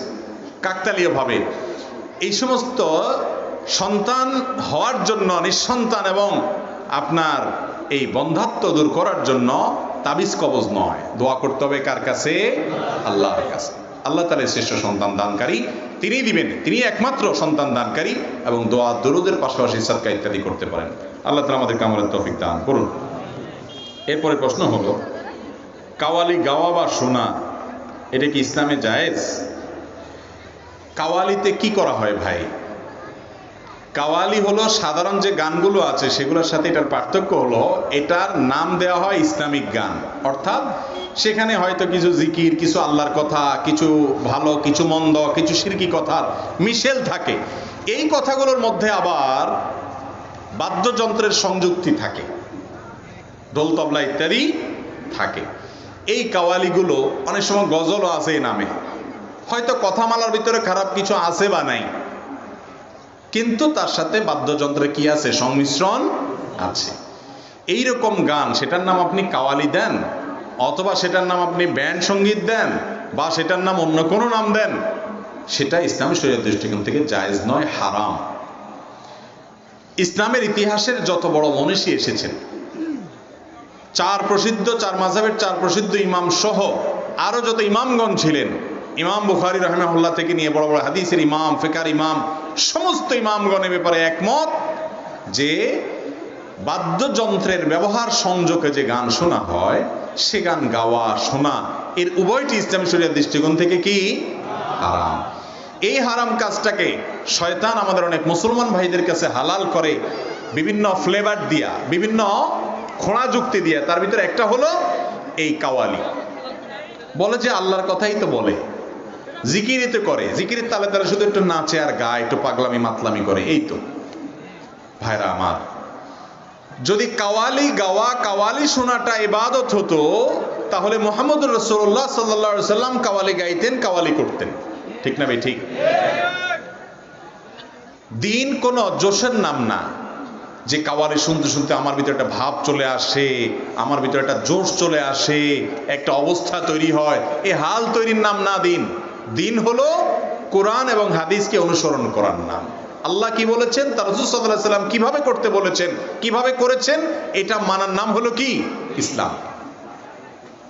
তো এই যে কাওয়ালিতে বাদ্যযন্ত্রের ব্যবহার, এটাকে আমাদের অনেক ভাইরা হালাল মনে করেন, অনেক মুসলমান ভাইরা জায়েজ মনে করেন, অথচ সূরা লোকমান আয়াত নম্বর 6, এটার তাফসিরটা একটু খোলেন, তাফসির ইবনে কাসির সহ প্রসিদ্ধ তাফসিরগুলো খোলেন। বড় বড় প্রসিদ্ধ সাহাবী আব্দুল্লাহ ইবনে মাসউদ, আব্দুল্লাহ ইবনে আব্বাস রাদিয়াল্লাহু তাআলা সহ সিনিয়র সাহাবী, যারা রাসূল আকরাম সাল্লাল্লাহু আলাইহি সাল্লাম থেকে কোরআন সবচেয়ে ভালো বোঝেন বলে সার্টিফিকেট প্রাপ্ত, দোয়া প্রাপ্ত, সেই সাহাবীরা এই আয়াতের ব্যাখ্যা বলেছেন, এখানে আল্লাহ রাব্বুল আলামিন লাহওয়াল হাদিস বলতে যেটাকে নিন্দাবাদ করেছেন, যেটার ভৎসনা করেছেন, সেটা হলো এই গান, যেটাকে আমরা বাদ্যযন্ত্র সংযোগে শুনে থাকি, অথবা যেটার কথামালার ভিতরে হারাম বা খারাপ কোনো কিছু থাকে, এই গানের কথা আল্লাহ তাআলা বলেছেন। নবী করিম সাল্লাল্লাহু আলাইহি সাল্লামের বিভিন্ন হাদিস ক্ষেত্রে আছে, বুইস্তু লিআকসিরিল মাযামির আও বুইস্তু ফি কাসরিল মাযামির, বাদ্যযন্ত্রের এটা সমাজ থেকে দূর করার জন্য, এটাকে হারাম, এটা বোঝাবার জন্য নবী সাল্লাল্লাহু আলাইহি সাল্লাম দুনিয়াতে এসেছেন।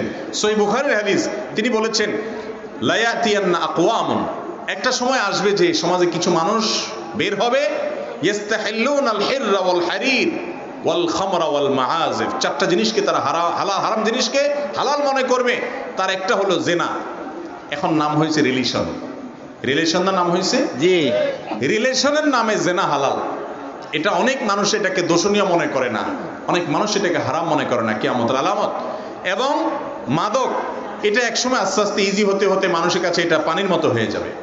এবং আপনার মাআজিফ, বাদ্যযন্ত্র, এবং রেশমের ব্যবহার পুরুষের জন্য, রেশমের কাপড়, সিল্কের, পিওর সিল্কের কাপড়, এগুলো হারাম।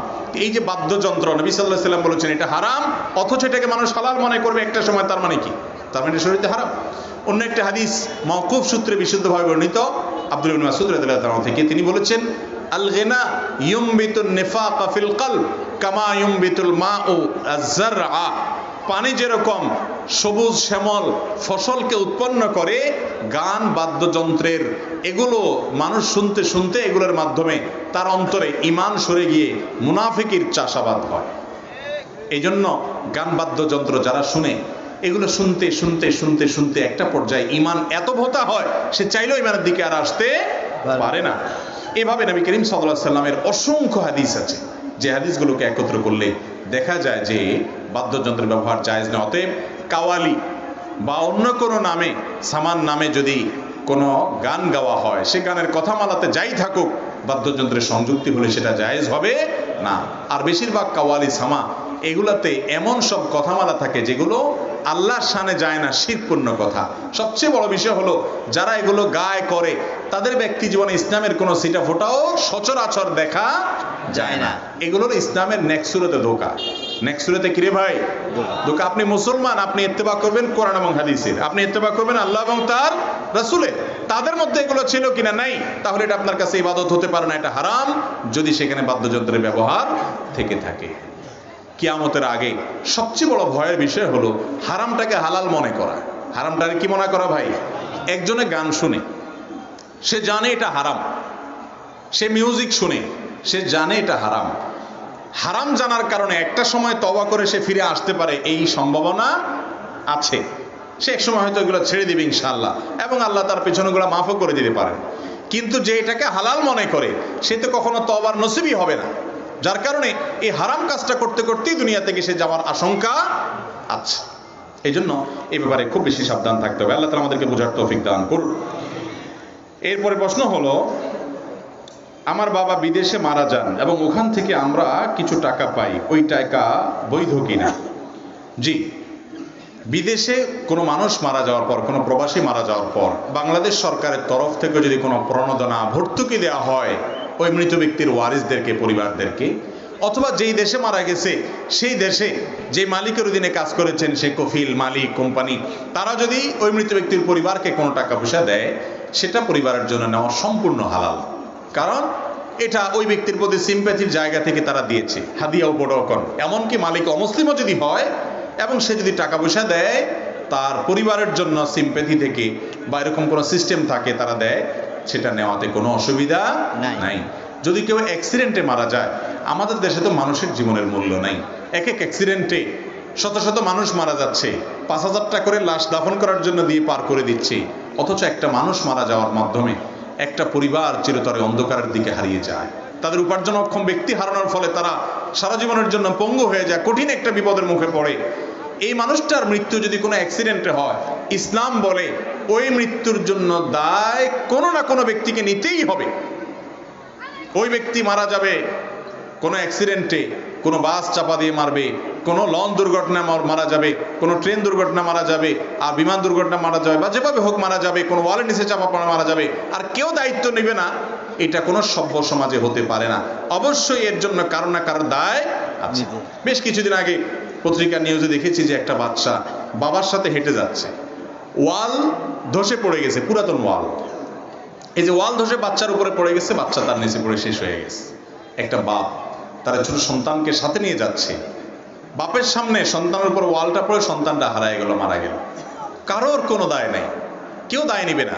অথচ এই ওয়াল পুরাতন ওয়ালের নিচে চাপা পড়েছে। ইসলাম বলে এই ওয়ালের মালিককে, তাকে খুঁজে বের করো, এবং সে কেন পুরাতন ওয়াল রেখেছে বা এই পুরাতন ওয়াল কেন থাকলো, কোন কর্তৃপক্ষ এটাকে অনুমোদন করেছে, তাদের প্রত্যেককে দায়ী করা হবে। এবং একটা মানুষের মৃত্যু হলে এরকম দুর্ঘটনা, যে ইচ্ছাকৃত মারে নাই কিন্তু তার ভুলের কারণে মারা গেছে, তাহলে সেই ব্যক্তিকে 100 ওটের সমমূল্য পরিশোধ করতে হবে মৃত ব্যক্তির পরিবারকে। 100 ওট বিভিন্ন বয়সে, যেটার আপনার আজকের বাজার মূল্য যদি ধরা হয়, ছোট সাইজের বড় সাইজের বিভিন্ন ক্যাটাগরির ওটের মূল্য যদি একত্র করা হয়, প্রায় 3 লক্ষ সৌদি রিয়াল হয়, বাংলাদেশি টাকায় 60-70 লাখ টাকার মতো। এই টাকা একটা মানুষের মৃত্যুর কারণে দিতে হবে, না দিতে পারলে আজীবন জেলে থাকবে। তার পুরো গোষ্ঠী, তার পরিবার সবাই থেকে চাঁদা তুলে নিতে হবে। এটা সিস্টেম, এটা ইসলামের আইন। কিন্তু আমাদের দেশে এগুলো কোনো বালাই নাই। আমাদের দেশে মানুষের রোড অ্যাক্সিডেন্টের মৃত্যুটা হলো, ওই যে কে বলেছে, মাছের মায়ের পুত্র শোক নাই। মাছের মায়ের পুত্র শোক নাই বুঝেন? মানে মাছের কত ডিম ফুটায়, কত বাচ্চা হয়, কোনটা কোন দিক মরলো, এগুলো দেখার টাইম নেই। বাংলাদেশে এত মানুষ, 2, 4, 10 জন, 20 জন, 50 জন মরলেই কি কোনো জীবনের মূল্য নাই? আমাদের দেশে এক্ষেত্রে আইন হওয়া উচিত। একটা মানুষের জীবনের মূল্য এটা বৃথা যেতে পারে না, কাউকে না কাউকে অবশ্যই দায়ভার নিতে হবে। যেটা বলছিলাম, প্রবাসী কোনো মানুষ মারা গেলে, বিশেষ করে মধ্যপ্রাচ্যেরটা আমি জানি, যে সেখানে মারা গেলে, যার কারণে মারা গেছে, দুর্ঘটনায় মারা গেলে যার কারণে মারা গেছে, ওই ব্যক্তি অথবা তার ইন্স্যুরেন্স কোম্পানি ওই মৃত ব্যক্তির পরিবারকে ক্ষতিপূরণ দিতে বাধ্য। তো সেই টাকা যদি পাঠায়, ওয়ারিসদের জন্য সেটা খাওয়া সম্পূর্ণ হালাল, কারণ তারা সেটা ক্ষতিপূরণ স্বরূপ পেয়েছে এবং এটা কোনো হারাম হওয়ার কারণ নাই। এমনকি বাংলাদেশ সরকারও যদি কোনো টাকা দেয়, সেটাও নেওয়া কি হবে, জায়েজ হবে, কোনো হারাম হওয়ার কারণ নাই। এরপরে প্রশ্ন হলো, একজন বাবার একাধিক সন্তান হাফেজ, ওই বাবা নিয়মিত নামাজ আদায় করে না, এমনকি অধিকাংশ ক্ষেত্রে সুন্নতও মানেন না। এখন ওই সন্তানের উসিলা ওই বাবা জান্নাতে প্রবেশ করবে কিনা? গুরুত্বপূর্ণ প্রশ্ন।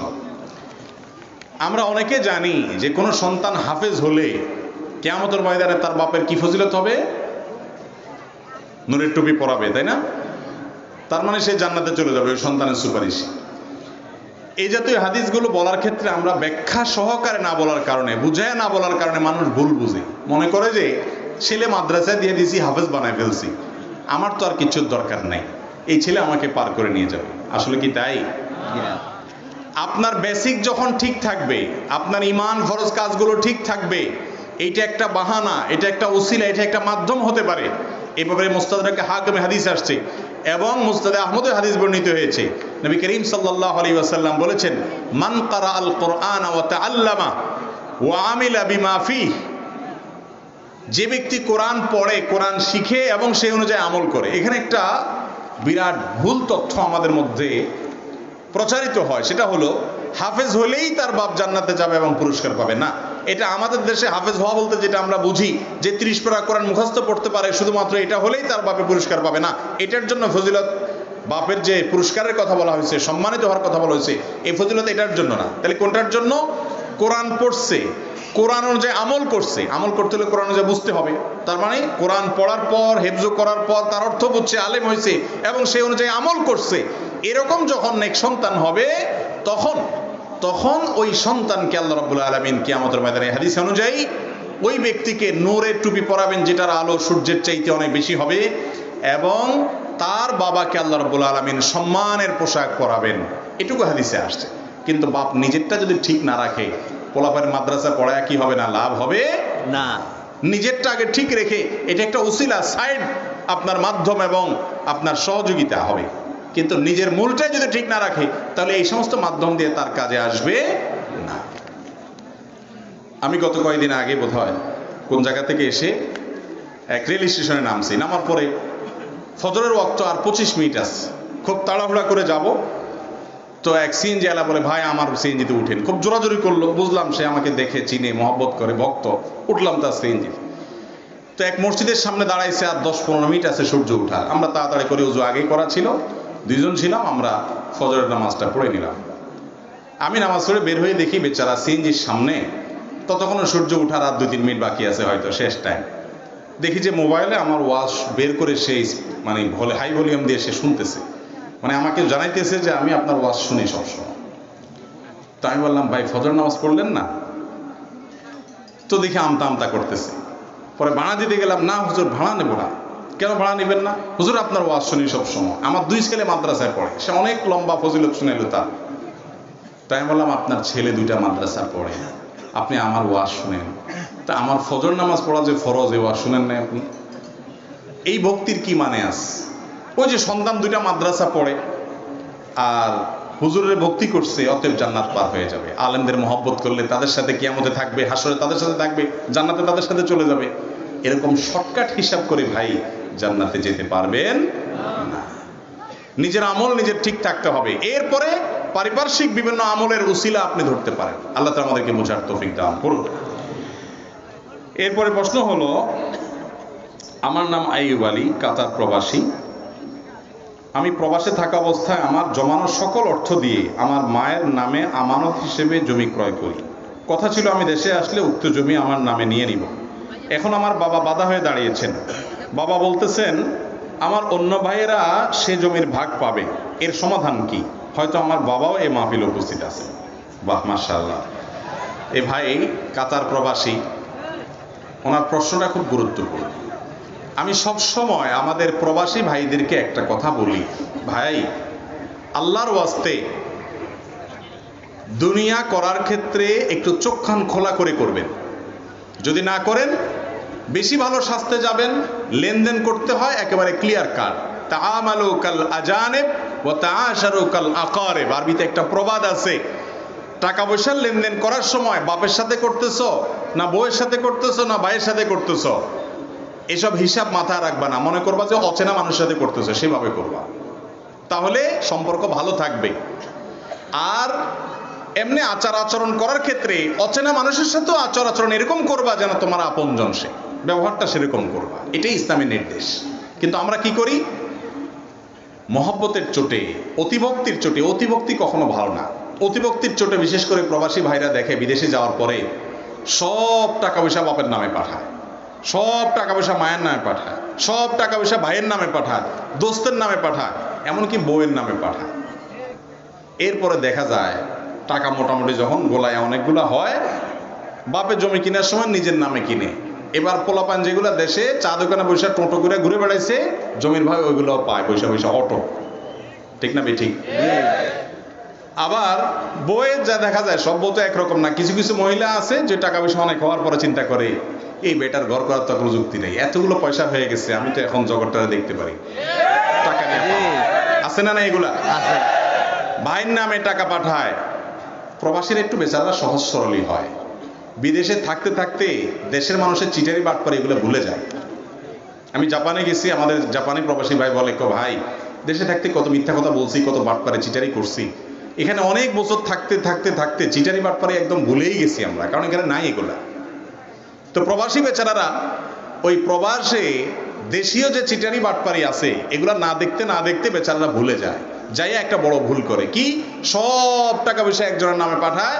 এবার সে বেচারা 10 বছর 15 বছর প্রবাস করে এসে এয়ারপোর্ট থেকে তার মাথায় পানিটা দিতে আসা লাগে। ঠিক না? ঠিক।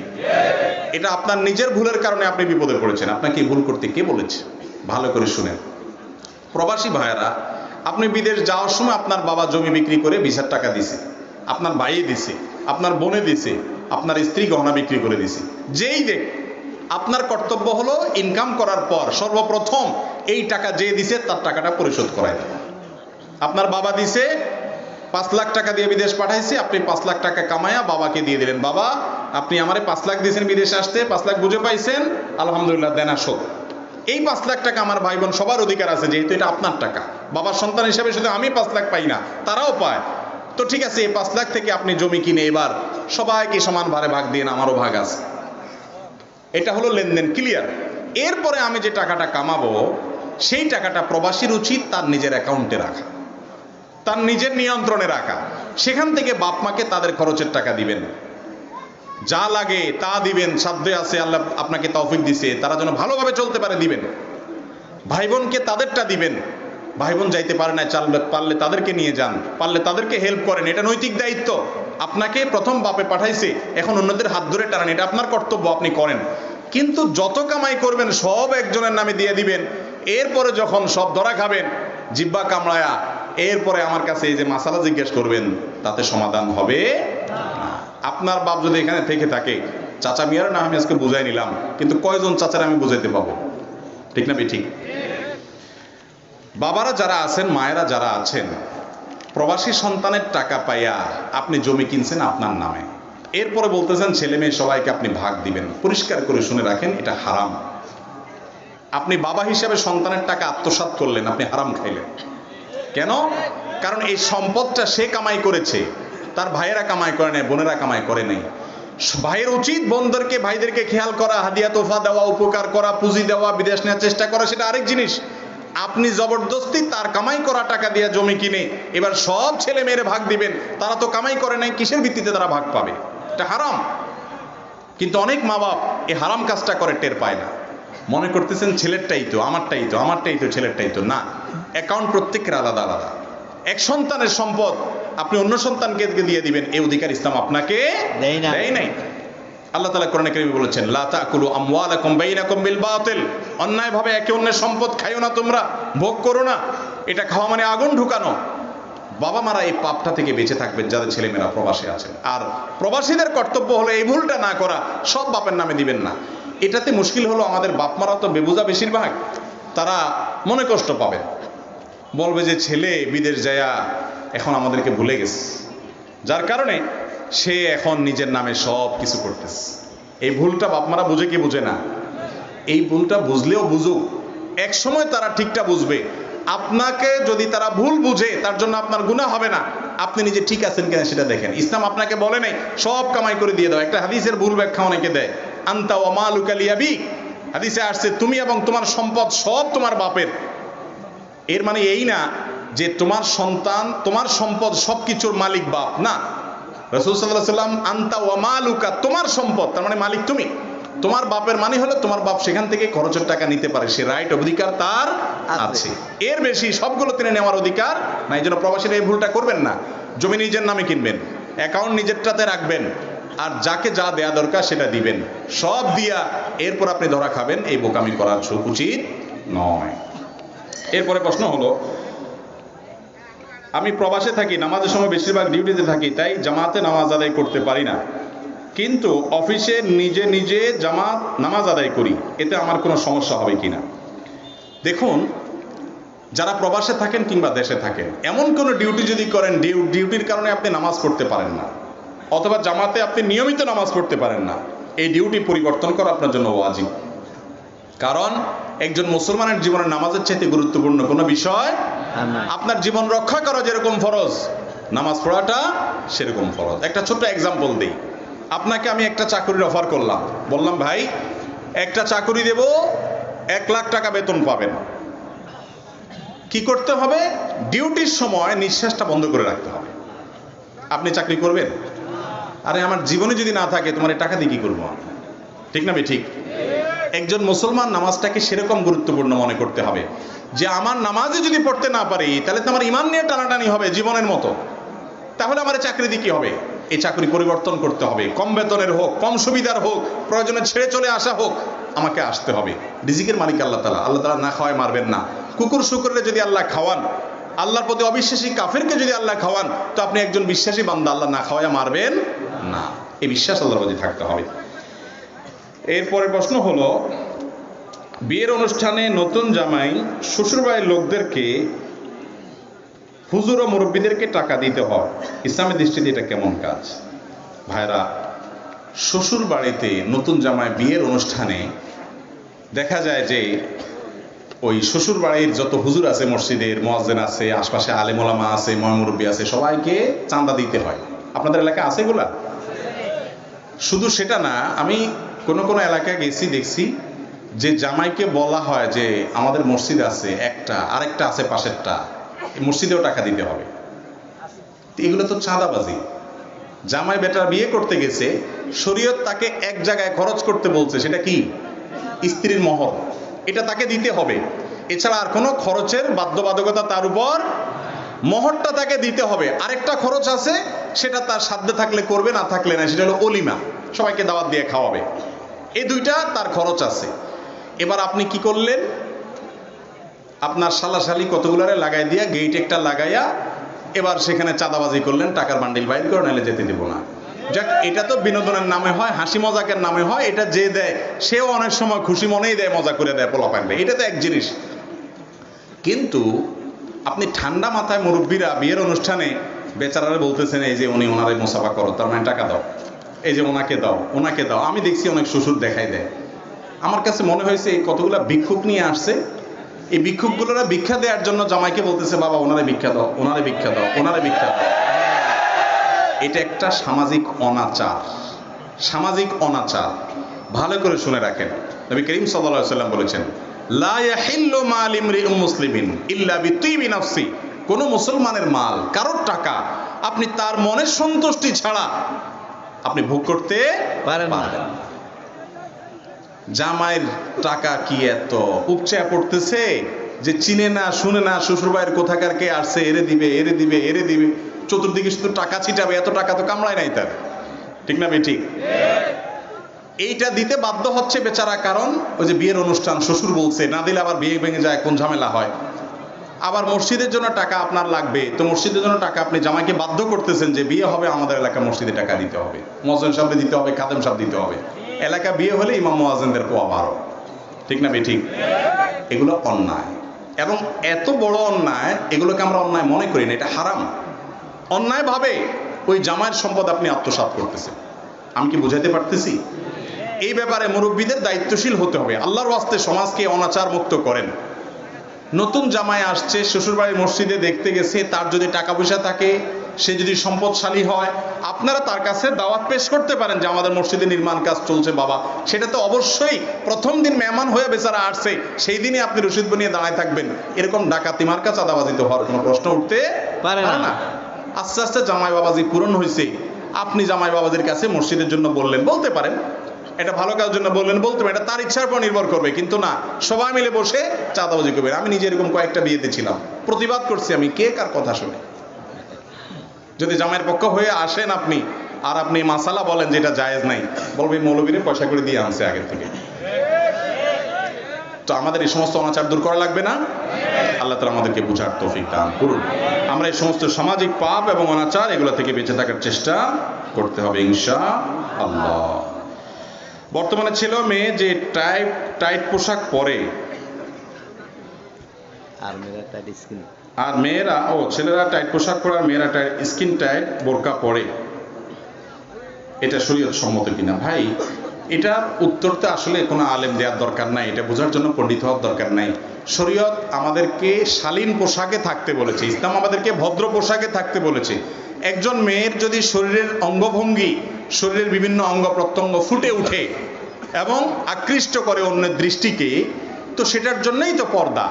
যদি কোনো বোরকা এরকম হয় যে বোরকা বরং দেখে এত চাকজমকপূর্ণ, এত চাকচিক্যপূর্ণ, এতটাই শরীরের সাথে লেগে থাকে যে ওইটা দেখে মানুষের দৃষ্টি আরো বেশি আকৃষ্ট হয়, তাহলে তো এই বোরকা না, এই বোরকার উপরে আরেকটা বোরকা পরা উচিত। এই বোরকা শরীয়ত সম্মত বোরকা না। বিশেষ করে প্রবাসীরা, এক্ষেত্রে মধ্যপ্রাচ্য প্রবাসে যারা থাকেন তারা বিশেষ করে সেখান থেকে দেখা যায় লাল, নীল, আপনারা কি বলে বিভিন্ন জালোটালা, বিভিন্ন কাজালা, কারুকার্যওয়ালা এমন এমন বোরকা আনেন। এই বোরকাগুলো পরার চাইতে বাসা যে ধেত্রা পুরান কাপড় চোপড় পরে ওইগুলো পরে বাইর করলে পর্দা আরো ভালো হইতো। কারণ দেখা যায় বোরকার উদ্দেশ্য হলো যাতে পরপুরুষের দৃষ্টি আকৃষ্ট না হয়। দৃষ্টি আকৃষ্ট হলে কি হবে? তাকে নিয়ে মনে মনে জেনা করবে। একজন সম্ভ্রান্ত নারী তার ইজ্জতে বাঁধবে যে আমাকে নিয়ে মনে মনে বাজে কল্পনা করার সুযোগ আমি দেব না। এমন পোশাক পরব যে ভিতরে কি নানি আছে, না আফা আছে, না ভাবি আছে, বুঝার কোনো ক্ষমতা থাকবে না। এই জন্যই বোরকা। সেখানে আপনি যদি নিজের সব কিছুকে প্রকাশ করে তোলেন, এই বোরকা কখনো শরীয়ত নির্দেশিত বোরকা হতে পারে না। রাখেন, সব প্রশ্ন উত্তর দিতে হবে এমন কোনো কথা নাই তো। সময় 10টা বেজে গেছে, আমি উঠে যাব। সাদিক ভাই আসছে? এই ভাই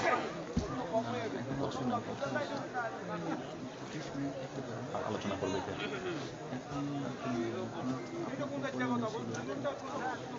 ইংরেজিতে কথা বলো না, বাংলাতে কথা বলো। আমি উঠে গেলে মত থাকতে হবে না। আপনি তাহলে বলেন যে আমার সাথে কথা হয়েছে, কাছাকাছি আছে। সেটা তো বুঝলাম, কিন্তু 20 মিনিট কি পাবলিক বসে থাকবে?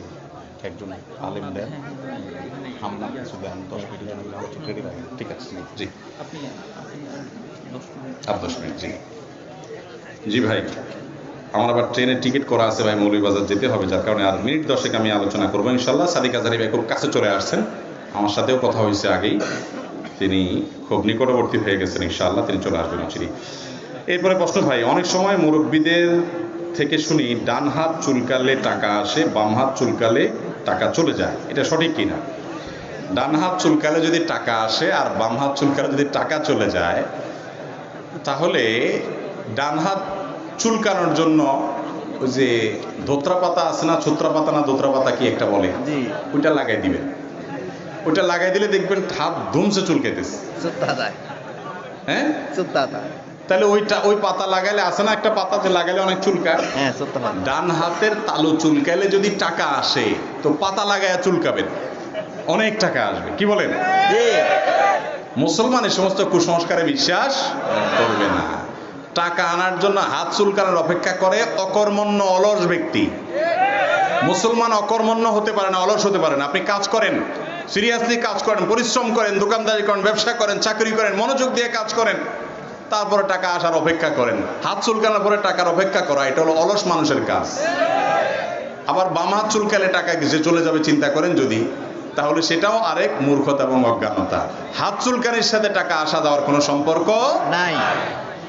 বরং হাত চুলকালে ডাইন হাত হোক আর বাম হাত হোক, আপনার টাকা যাওয়ার একটা সম্ভাবনা আছে। কারণ হলো চুলকানি হয়েছে, অতএব আপনি অ্যালার্জির ডাক্তার দেখাইতে হবে, পয়সা করে খরচ হবে। কথা কি বুঝাইতে পারছি? অতএব এটার সাথে ডান আর বামের সম্পর্ক নেই। চুলকালেই বুঝতে হবে যে অ্যালার্জির ডাক্তার দেখাইতে হবে, মলম টলম কিনা লাগতে পারে, ওষুধ বড়ি কিনা লাগতে পারে, বিধায় আমার খরচে একটা খাত আসতেছে, কিন্তু এটার সাথে আয় ইনকাম হওয়া না হওয়ার কোনো সম্পর্ক নাই। এগুলো ভিত্তিহীন।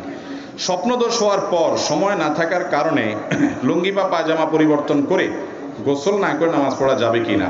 ফজরের নামাজ না ভাই, স্বপ্নদোষ হলে গোসল ফরজ হয়, আর গোসল ফরজ হলে গোসল ছাড়া নামাজ পড়া যাবে না। সময় কম যদি বলেন, তাহলে সেক্ষেত্রে গোসল খুব কম সময় করার সিস্টেমও আছে। ঝর্ণা হোক আর পুকুর হোক, 1 থেকে 1.5 মিনিটের ভিতরে ফরজ গোসল করা যায়। ভাই কই জেনারেটর আসেনি? জেনারেটর খুব জলদি ভাই। জেনারেটর কি এখানে না বাইরে?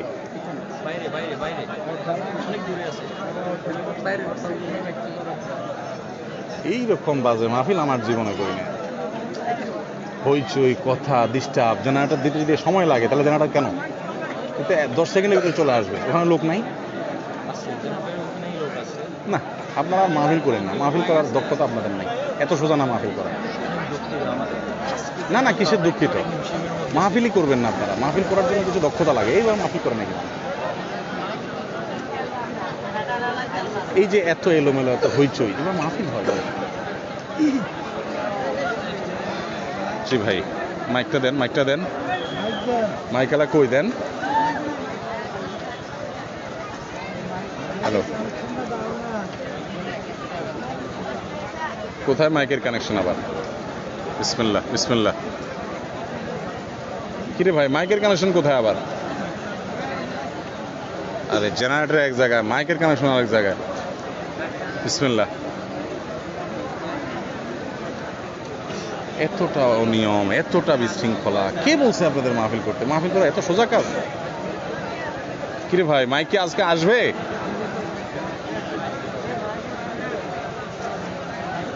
আরে আর জীবনে মাহফিলের জন্য আসেন আপনারা আমার কাছে। আউযুবিল্লাহ। কিরে ভাই মাইক কই?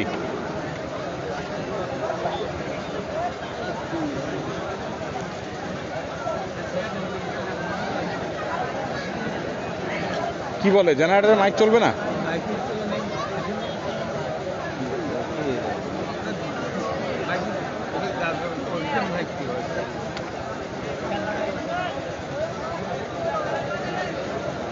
কি খবর?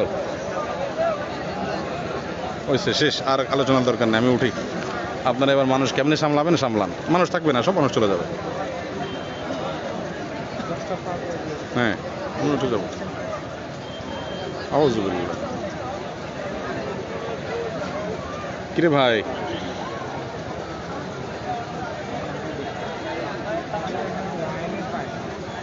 কোনো লাইনই নেই তাদের এখানে। বিসমিল্লাহ। হ্যালো, কোথায়? কোনো আওয়াজ নাই তো। বিসমিল্লাহ। হ্যালো। হ্যাঁ, এরকম বাজে অভিজ্ঞতা আমার। এই খোলো। বিসমিল্লাহ। হ্যালো ভাই। আলহামদুলিল্লাহ মাইক চলে আসছে শেষ পর্যন্ত, আমরা আরো 5-7 মিনিট কথা বলতে পারি। দেখি, পেশাব করার পর অনেক সময় 1-2 ফোঁটা পেশাব ঝরে, তাহলে কাপড় বদলে নামাজ আদায় করা জায়েজ আছে নাকি গোসল করতে হবে? আগে প্রশ্নটা উত্তর কতটুকু দিছি মনে নাই। স্বপ্নদোষ হলে গোসল ফরজ হয়, আর গোসল ফরজ হলে কি করতে হবে? গোসল করে তারপরে নামাজ পড়তে হবে। 1 মিনিটে কুইক ফরজ গোসল করা যায়, 1 মিনিট, 1.5 মিনিট, 2 মিনিটে ইমার্জেন্সি। কাপড় চোপড় পরে ধুলেন, পটাপট করে শুধু শরীরের নাপাকগুলা ধুয়ে পুরো শরীরের উপরে পানি দিয়ে কোনো রকম পানির কাপড় নিয়ে আপনি নামাজ পড়ে ফেললেন। অতএব সময়ের অভাবে গোসল করা যায় নাই, এই অজুহাত গ্রহণযোগ্য হবে না। স্বপ্নদোষ হলে অবশ্যই কি করতে হবে? গোসল করতে হবে, শুধু পোশাক চেঞ্জ করে নামাজ পড়লে হবে না। আর পেশাবের ফোঁটা যদি কাপড় চোপড়ে লাগে তাহলে সেক্ষেত্রে আপনার গোসল করতে হবে না, যে জায়গায় লাগছে সেই জায়গায় ধুইতে হবে। কাপড় লাগছে ওই কাপড়টা ধুবেন, শরীরে লাগলে সেই শরীরটা ধুইতে হবে। অনেক যুবক মানুষ আছে, আপনি যখন জিজ্ঞেস করবেন ভাই নামাজ পড়ো না, নামাজ পড়তে আসো, তো আমতা করে বলে হুজুর কাপড় খারাপ। আছে না এরকম কিছু যুবক? বলে বাবা তোমার কাপড় কেন খারাপ হইলো? তুমি কি ডায়রিয়ার রোগী যে অটো হয়ে গেছে কাপড় নষ্ট হয়? মুসলমানের সন্তান, নামাজ পড়তে হবে তুমি জানো, তাহলে তুমি তো কাপড় যাতে খারাপ না হয় পেশাবের পরে একটু পানি দেবা, পেশাবের পরে পানি দিয়ে পরিষ্কার করলা না, ঢিলা কুলুক নিলা না, তোমার এই পেশাব তোমার শরীরের রানে আশেপাশে লাগলো, পোশাক আসে না, তুমি তো নোংরা মানুষ, উপর দিয়ে টাইট স্যুট বুট আপনার এগুলো পরে লাভ কি যদি তুমি পরিষ্কার পরিচ্ছন্ন না থাকো? এই কাপড় খারাপের অজুহাতে নামাজ যারা পড়ে এদেরকে বলবেন এই কথা যে ভাই কাপড় খারাপ মানে তুমি একটা নোংরা মানুষ। কেমন কথা? তুমি পেশার পরে পরিচ্ছন্ন হও নাই, না পাকে তোমার শরীর কাপড় নষ্ট করে ফেলছো। ছোট পোলাপান কাম করে, বাচ্চা যেগুলো শুয়ে থাকে তারা পাক না পাক বোঝে না, তুমি একটা বুড়া মানুষ, তোমার কাপড় কিভাবে খারাপ হয়? আর যদি অনিচ্ছাকৃত অসাবধানতা বশত কখনো কাপড় নষ্ট হয় তাহলে যে জায়গা নষ্ট হয়েছে নাপাক লাগছে ওই জায়গাটা ধুয়ে ফেললে হয়ে যাবে, সামান্য একটু জায়গা ধুয়ে ফেললেন পাক হয়ে গেল। বিধায় কাপড় খারাপের অজুহাতে নামাজ পড়ি নাই, এই অজুহাত গ্রহণযোগ্য নয়। অহংকার বশত কিছু মানুষ তুচ্ছ তাচ্ছিল্য করে অপরজনকে কথা বলে, ইসলাম এটা জায়েজ আছে কিনা? ভাই কোনো মানুষকে তুচ্ছ তাচ্ছিল্য করা হারাম। নবী করিম সাল্লাল্লাহু আলাইহি সাল্লাম বলেছেন অহংকার হলো গামতুন নাস আর বাতারুল হক, হক অস্বীকার করা। কাউকে তুচ্ছ মনে করে আরে ও বলছে এটা শুনতে হবে কেন, সত্যকে জানার পর অস্বীকার করা, এটা অহংকারের আলামত। আর মানুষকে তুচ্ছ করা, তাচ্ছিল্য করা, দমায় রাখা, ছোট মনে করা, এটা অহংকারের আলামত। মনে রাখবেন, আপনি যাকে তুচ্ছ মনে করছেন এই লোকটা যদি আল্লাহর কাছে জান্নাতি হয়ে থাকেন, তার কোনো আমল আল্লাহর পছন্দ হয়ে থাকে, আর আপনার যত আমলই থাকুক আল্লাহর কাছে যদি আপনি পছন্দনীয় ব্যক্তি না হন, আল্লাহ না করুন আপনি জাহান্নামী হন, তাহলে আপনার এই শ্রেষ্ঠত্বের কোনো মানে নাই। সে আপনার চাইতে বরং শ্রেষ্ঠ। আপনার কাছে তুচ্ছ হতে পারে, জান্নাতি হলে সে অনেক ধনী, আপনি এখন টের পাচ্ছেন না, মরার পরে টের পাবেন। এই জন্য ইমানদার কোনো মানুষকে তুচ্ছ মনে করতে পারে না, কোনো মুসলমানকে সে তুচ্ছ মনে করতে পারে না। আমাদের মা বোনদের জন্য হায়েজ বা নেফাসকালীন সময়ের আমলগুলো সম্পর্কে একটু আলোচনা করুন। মা বোনরা মাসিক অবস্থায় এবং সন্তান পরবর্তী যে ব্লিডিং হয় এই সময়টাতে তারা কি কি আমল করবে? এর উত্তর হলো, নির্দিষ্ট কয়েকটি কাজ বাদে আর বাকি সব আমল করবে। স্বামী সহবাস তারা করবে না এই টাইমে, এবং নামাজ পড়বে না, এবং রোজা রাখবে না, বাইতুল্লাহর তওয়াফ করবে না, আর কোরআনে কারীম স্পর্শ করবে না, জমহুর এবং সংখ্যাগরিষ্ঠ ইমামদের মতো তেলাওয়াতও করবে না। এই কয়টা কাজ ছাড়া বাকি সব আমল করতে পারবে। যেমন জিকির আজকার করতে পারবে, দোয়া দুরুদ পড়তে পারবে, কোরআনের কোনো আয়াত যদি দোয়ামূলক হয় তাহলে দোয়া হিসেবে আল্লাহর কাছে প্রার্থনা করতে পারবে, রাসূল সাল্লাল্লাহু আলাইহি ওয়াসাল্লামের প্রতি দুরুদ পাঠ করতে পারবে, ইসলামিক বই পুস্তক পড়তে পারবে, ইসলামিক কোনো কথা আলোচনা শুনতে পারবে, কোরআন হাদিসের আলোকে কোনো বই পুস্তক লেখা আছে, হাদিসের বই সরাসরি সেটা পড়তে পারবে, আল্লাহর কাছে দোয়া তো করতেই পারবে, ইস্তেগফার করতে পারবে, সমস্ত দান দক্ষিণা তো আছেই, সব নেক আমলগুলো করতে পারবে। শুধু পারবে না হলো এই কাজগুলো, নামাজ, রোজা, তওয়াফ, স্বামী সহবাস এবং কোরআনে কারীমের স্পর্শ করা, আর জমহুর এবং সংখ্যাগরিষ্ঠ ইমামদের মতে কোরআনে কারীমের তেলাওয়াত করা। এই কাজগুলো বাদে বাকি সব করতে পারবে। কোনো মহিলা তিনি যদি হাফেজা হন, এই পিরিয়ডের সময় তাতে ফুল কোরআন তেলাওয়াত বাদ দিয়ে দিলে হেফজ ভুলে যাবেন এরকম মনে হয়, অথবা কোনো বাচ্চাকে তিনি শিখান, সে বাচ্চার শেখানোর মধ্যে বড় ধরনের গ্যাপ তৈরি হবে, তাহলে তিনি এই অবস্থায় ভেঙে ভেঙে পড়া এবং বাচ্চাকে পড়ানোর কাজটাও করতে পারবেন। মাস্ক মুখে দিয়ে মুখ নাক ঢেকে নামাজ পড়া যাবে কিনা? সাধারণ অবস্থাতে মুখ ঢেকে নামাজ পড়া নিষেধ। নবী করিম সাল্লাল্লাহু আলাইহি ওয়াসাল্লাম নিষেধ করেছেন, তোমাদের কেউ যেন নামাজ পড়ার সময় মুখ ঢেকে না রাখে, বরং মুখ যেন খোলা থাকে। শীতের সময় অনেককে দেখবেন যে শীত বেশি হলে, ঠান্ডা বেশি হলে চাদর এমন ভাবে মুড়ি দেয়, নাক মুখ সব বেঁধে নামাজে দাঁড়ায়। এটা উচিত না, মাকরুহ। এর কারণে নামাজ মাকরুহ হয়, ত্রুটিপূর্ণ হয়। তবে এরকম করলে নামাজ হয়ে যাবে, নামাজ হবে না এই লেভেলের সমস্যা না, কিন্তু নামাজটা ত্রুটিপূর্ণ হলো। আর মাস্কের বিষয়টা হলো, করোনার প্যান্ডামিকের কারণে স্বাস্থ্য সচেতনতার জন্য আপনার শ্বাস প্রশ্বাস দ্বারা অন্য কোনো মানুষ ক্ষতিগ্রস্ত হয় কিনা জানেন না আপনি। কার ভেতরে এই ভাইরাস আছে কেউই আমরা জানি না। কেউ হয়তো তার শরীরে কোনো অসুবিধা হচ্ছে না, তার ইমিউনটা স্ট্রং, রোগ প্রতিরোধ ক্ষমতা ভালো, কিন্তু একজন বৃদ্ধ মানুষ, ওই ব্যক্তির শরীরে যদি ভাইরাস যায় তাহলে সে ক্ষতিগ্রস্ত হবে। তো আপনার শ্বাস প্রশ্বাস কাশি এগুলোর মাধ্যমে এটা বের হতে পারে এবং অন্য কোনো মানুষ আক্রান্ত হতে পারে, ক্ষতিগ্রস্ত হতে পারে। সেই জায়গা থেকে আপনি মাস্ক পরে নামাজ পড়লে ইনশাআল্লাহ কোনো অসুবিধা হবে না, কারণ এটা বিশেষ অসুবিধার কারণে এবং একটা ভয়াবহ ব্যাধি থেকে নিজে এবং অন্যের সেফটির জন্য করা হচ্ছে, এটা ওজরের কারণে করা হচ্ছে। আর ওজর ছাড়া এমনিতে মুখ ঢেকে নামাজ পড়া কি মাকরুহ। মসজিদের উদ্যোগে মাহফিল হলে লক্ষাধিক টাকা ব্যয় করা সম্ভব, কিন্তু ওই মসজিদের ইমাম মুয়াজ্জিনের বেতন 2, 3, 4, 5 হাজার টাকা হয়, তাও বাকি। এ সম্পর্কে কি বলবেন? কি বলার আছে ভাই? এটা দুনিয়াতে অনাচার কাজগুলোর ভিতরে, অন্যায় কাজগুলোর ভিতরে একটা। মসজিদ কমিটির লোকেরা ইমাম সাহেবের বেতন বাকি রাখবেন, সামান্য কয়টা টাকা দিবেন, আর হেলিকপ্টার বক্তা এনে, বড় বক্তা এনে লাখ টাকার বান্ডিল দিতে পারবেন। এটা অনাচার, এটা অনাচার। এই অনাচার করবেন না। এর জন্য সওয়াব তো হবেই না, বরং উল্টা গুনাহ হওয়ার ভয় আছে। আপনারা মনে করেন বড় হুজুরে অনেক টাকা দিয়ে দিলে হুজুরের দোয়ার চোটে ওই ছোটখাটো 2-4টা হুজুর বদর দিলে কিছু আসবে যাবে না। ভাইরা আমার, জুলুমের শিকার নিরীহ মানুষের বদদোয়া খুব দ্রুত লাগে। আপনার ওই লাখ টাকার হুজুরের দোয়ার চাইতে ওই হুজুরের বদদোয়া লাগার সম্ভাবনা অনেক বেশি। এই জন্য আল্লাহর ওয়াস্তে লাক্সারিয়াস মাহফিলের জন্য টাকা খরচ করার চাইতে মসজিদের ইমাম মুয়াজ্জিন সাহেবদের হকটা সময় মতো আদায় করিয়েন এবং তাদের টাকাটা দিয়েন। মসজিদের পক্ষ থেকে মাহফিল, কয়েক লাখ টাকা বাজেট, কিন্তু ইমাম মুয়াজ্জিনের বেতন কম দেন। এগুলো উচিত না ভাই। ইমাম মুয়াজ্জিনরা তাদের জীবন যাতে সুন্দরভাবে ভালোভাবে তারা পরিচালনা করতে পারেন সেই জন্য তাদেরকে সম্মানজনক সম্মানী দেওয়াটা কমিটির লোকদের কর্তব্যের অংশ। মসজিদ পরিচালনা যারা করে তারা যদি ইসলাম না বুঝে উল্টাপাল্টা করে তাহলে এরকমই হবে। আল্লাহ তাআলা আমাদেরকে বুঝার তৌফিক দান করুন। শুধু তেলাওয়াতে কোরআন নেকি হবে কিনা, কোরআন যদি শুধু তেলাওয়াত করে না বুঝে তাতে সওয়াব হবে কিনা, এর উত্তর হলো অবশ্যই সওয়াব হবে। না বুঝে তেলাওয়াত করলেও কি হবে? সওয়াব হবে। কিন্তু শুধুমাত্র না বুঝে তেলাওয়াত করে সওয়াব কামাইয়ের জন্য কোরআন দুনিয়াতে আসেনি। এই কোরআন দুনিয়াতে এসেছে যাতে করে আমরা এটা বুঝে সেখান থেকে গাইডলাইন নিয়ে সেটা অনুযায়ী আমল করে আমাদের জীবনকে সাজাতে পারি, সেজন্য কোরআন আসছে। লিয়াদাব্বারু আয়াতি হুদাল লিল মুত্তাকিন। কোরআন আমাদেরকে পথ দেখাবে।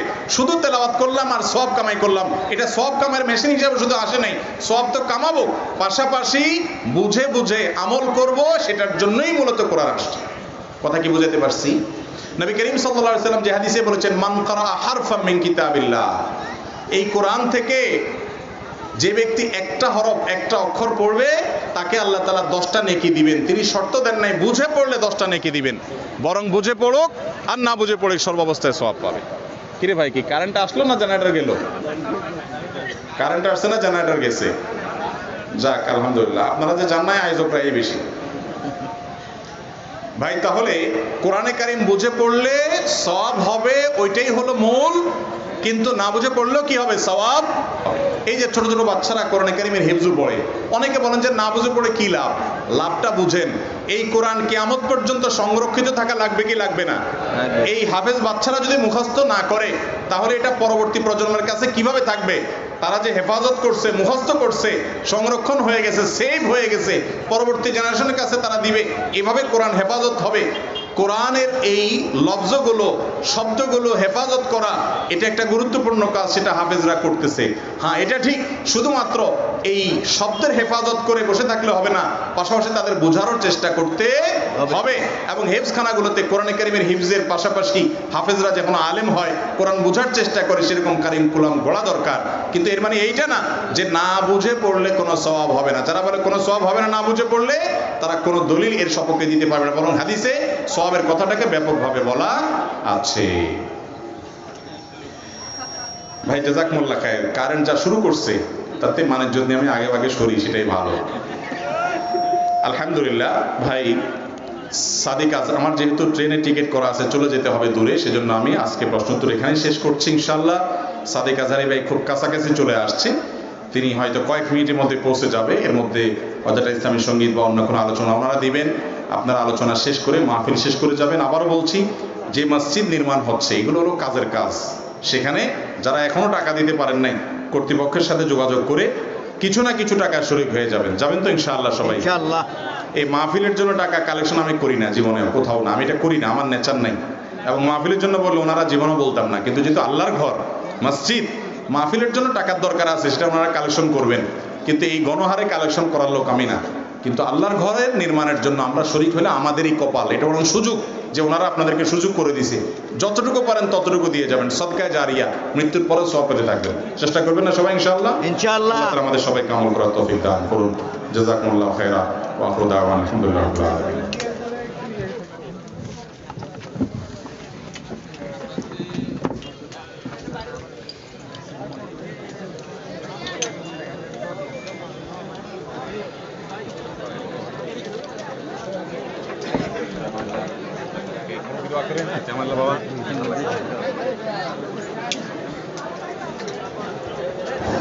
সম্মানিত হাজিরিন, আপনারা উঠবেন না, মাহফিলের শৃঙ্খলা নষ্ট করবেন না। আমাদের প্রধান আলোচক প্রফেসর কোরআন জনাব হযরত মাওলানা সাদিকুর রহমান আজহারী সাহেব আমাদের মাঝে অল্প কিছুক্ষণের মধ্যে উপস্থিত হবেন। উনি আমাদের খুব কাছাকাছি চলে এসেছেন। আপনারা অল্প কিছুক্ষণের মধ্যে বসুন। সন্ধ্যা থেকে এতক্ষণ পর্যন্ত আমি অবস্থানে বসেছিলেন আপনাদের প্রিয় মুফাসসিরকে দেখার জন্য, তার কণ্ঠের কোরআনের বাণীগুলো শোনার জন্য। আর অল্প কিছুক্ষণ আপনারা ধৈর্যের পরিচয় দিন। সম্মানিত হাজিরিন, এই পর্যায়ে আপনাদের সামনে পবিত্র কালামুল্লাহ শরীফ থেকে তেলাওয়াত নিয়ে আসছেন হাফেজ ওমর ফারুক কাটাল। হাফেজ ওমর ফারুক কাটাল। দেখেন ভয় কাটিয়ে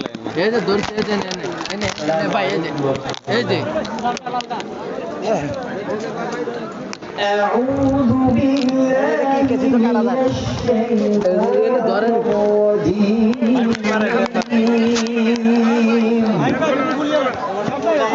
بسم الله الرحمن الرحيم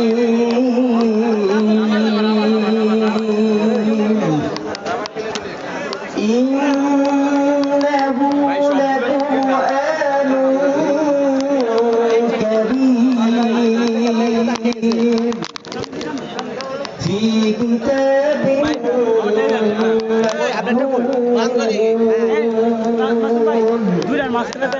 لا يمسه إلا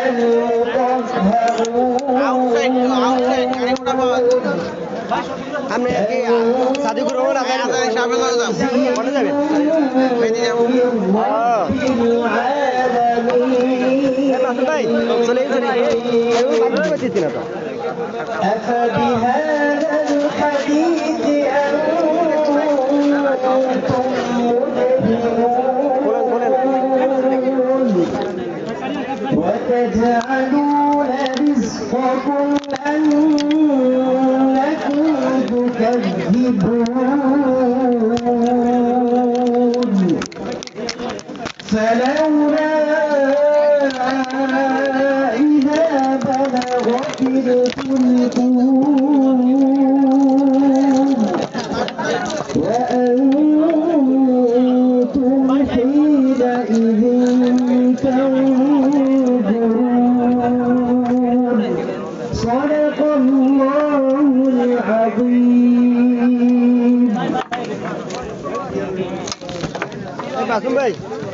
মাসুম ভাই এগুলা সম্মানিত উপস্থিতি মাসুম ভাই এগুলা এখানে রাখি আমরা এদের সাথে কথা না করে আমরা সুনির্দিষ্ট জায়গায় বসে যাই। আলহামদুলিল্লাহ আমাদের সাহেব আমাদের মাঝে খুব অল্প সময়ের মাঝে এসে উপস্থিত হয়ে যাবেন। এখন আপনাদের সামনে একটি প্রেম সঙ্গীত নিয়ে আসছেন আজকে আসলে সম্মানিত উপস্থাপক ভাই মোহাম্মদ আনোয়ার ভাই। আসসালামু আলাইকুম ওয়া রাহমাতুল্লাহি ওয়া বারাকাতুহু।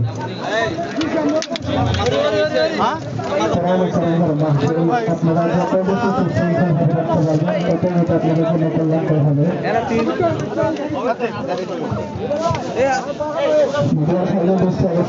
আপনারা চুপচাপ আপনাদের কাজটা শুরু হন, কোনো সাউন্ড ছাড়া আপনাদের কাজটা শুরু হন।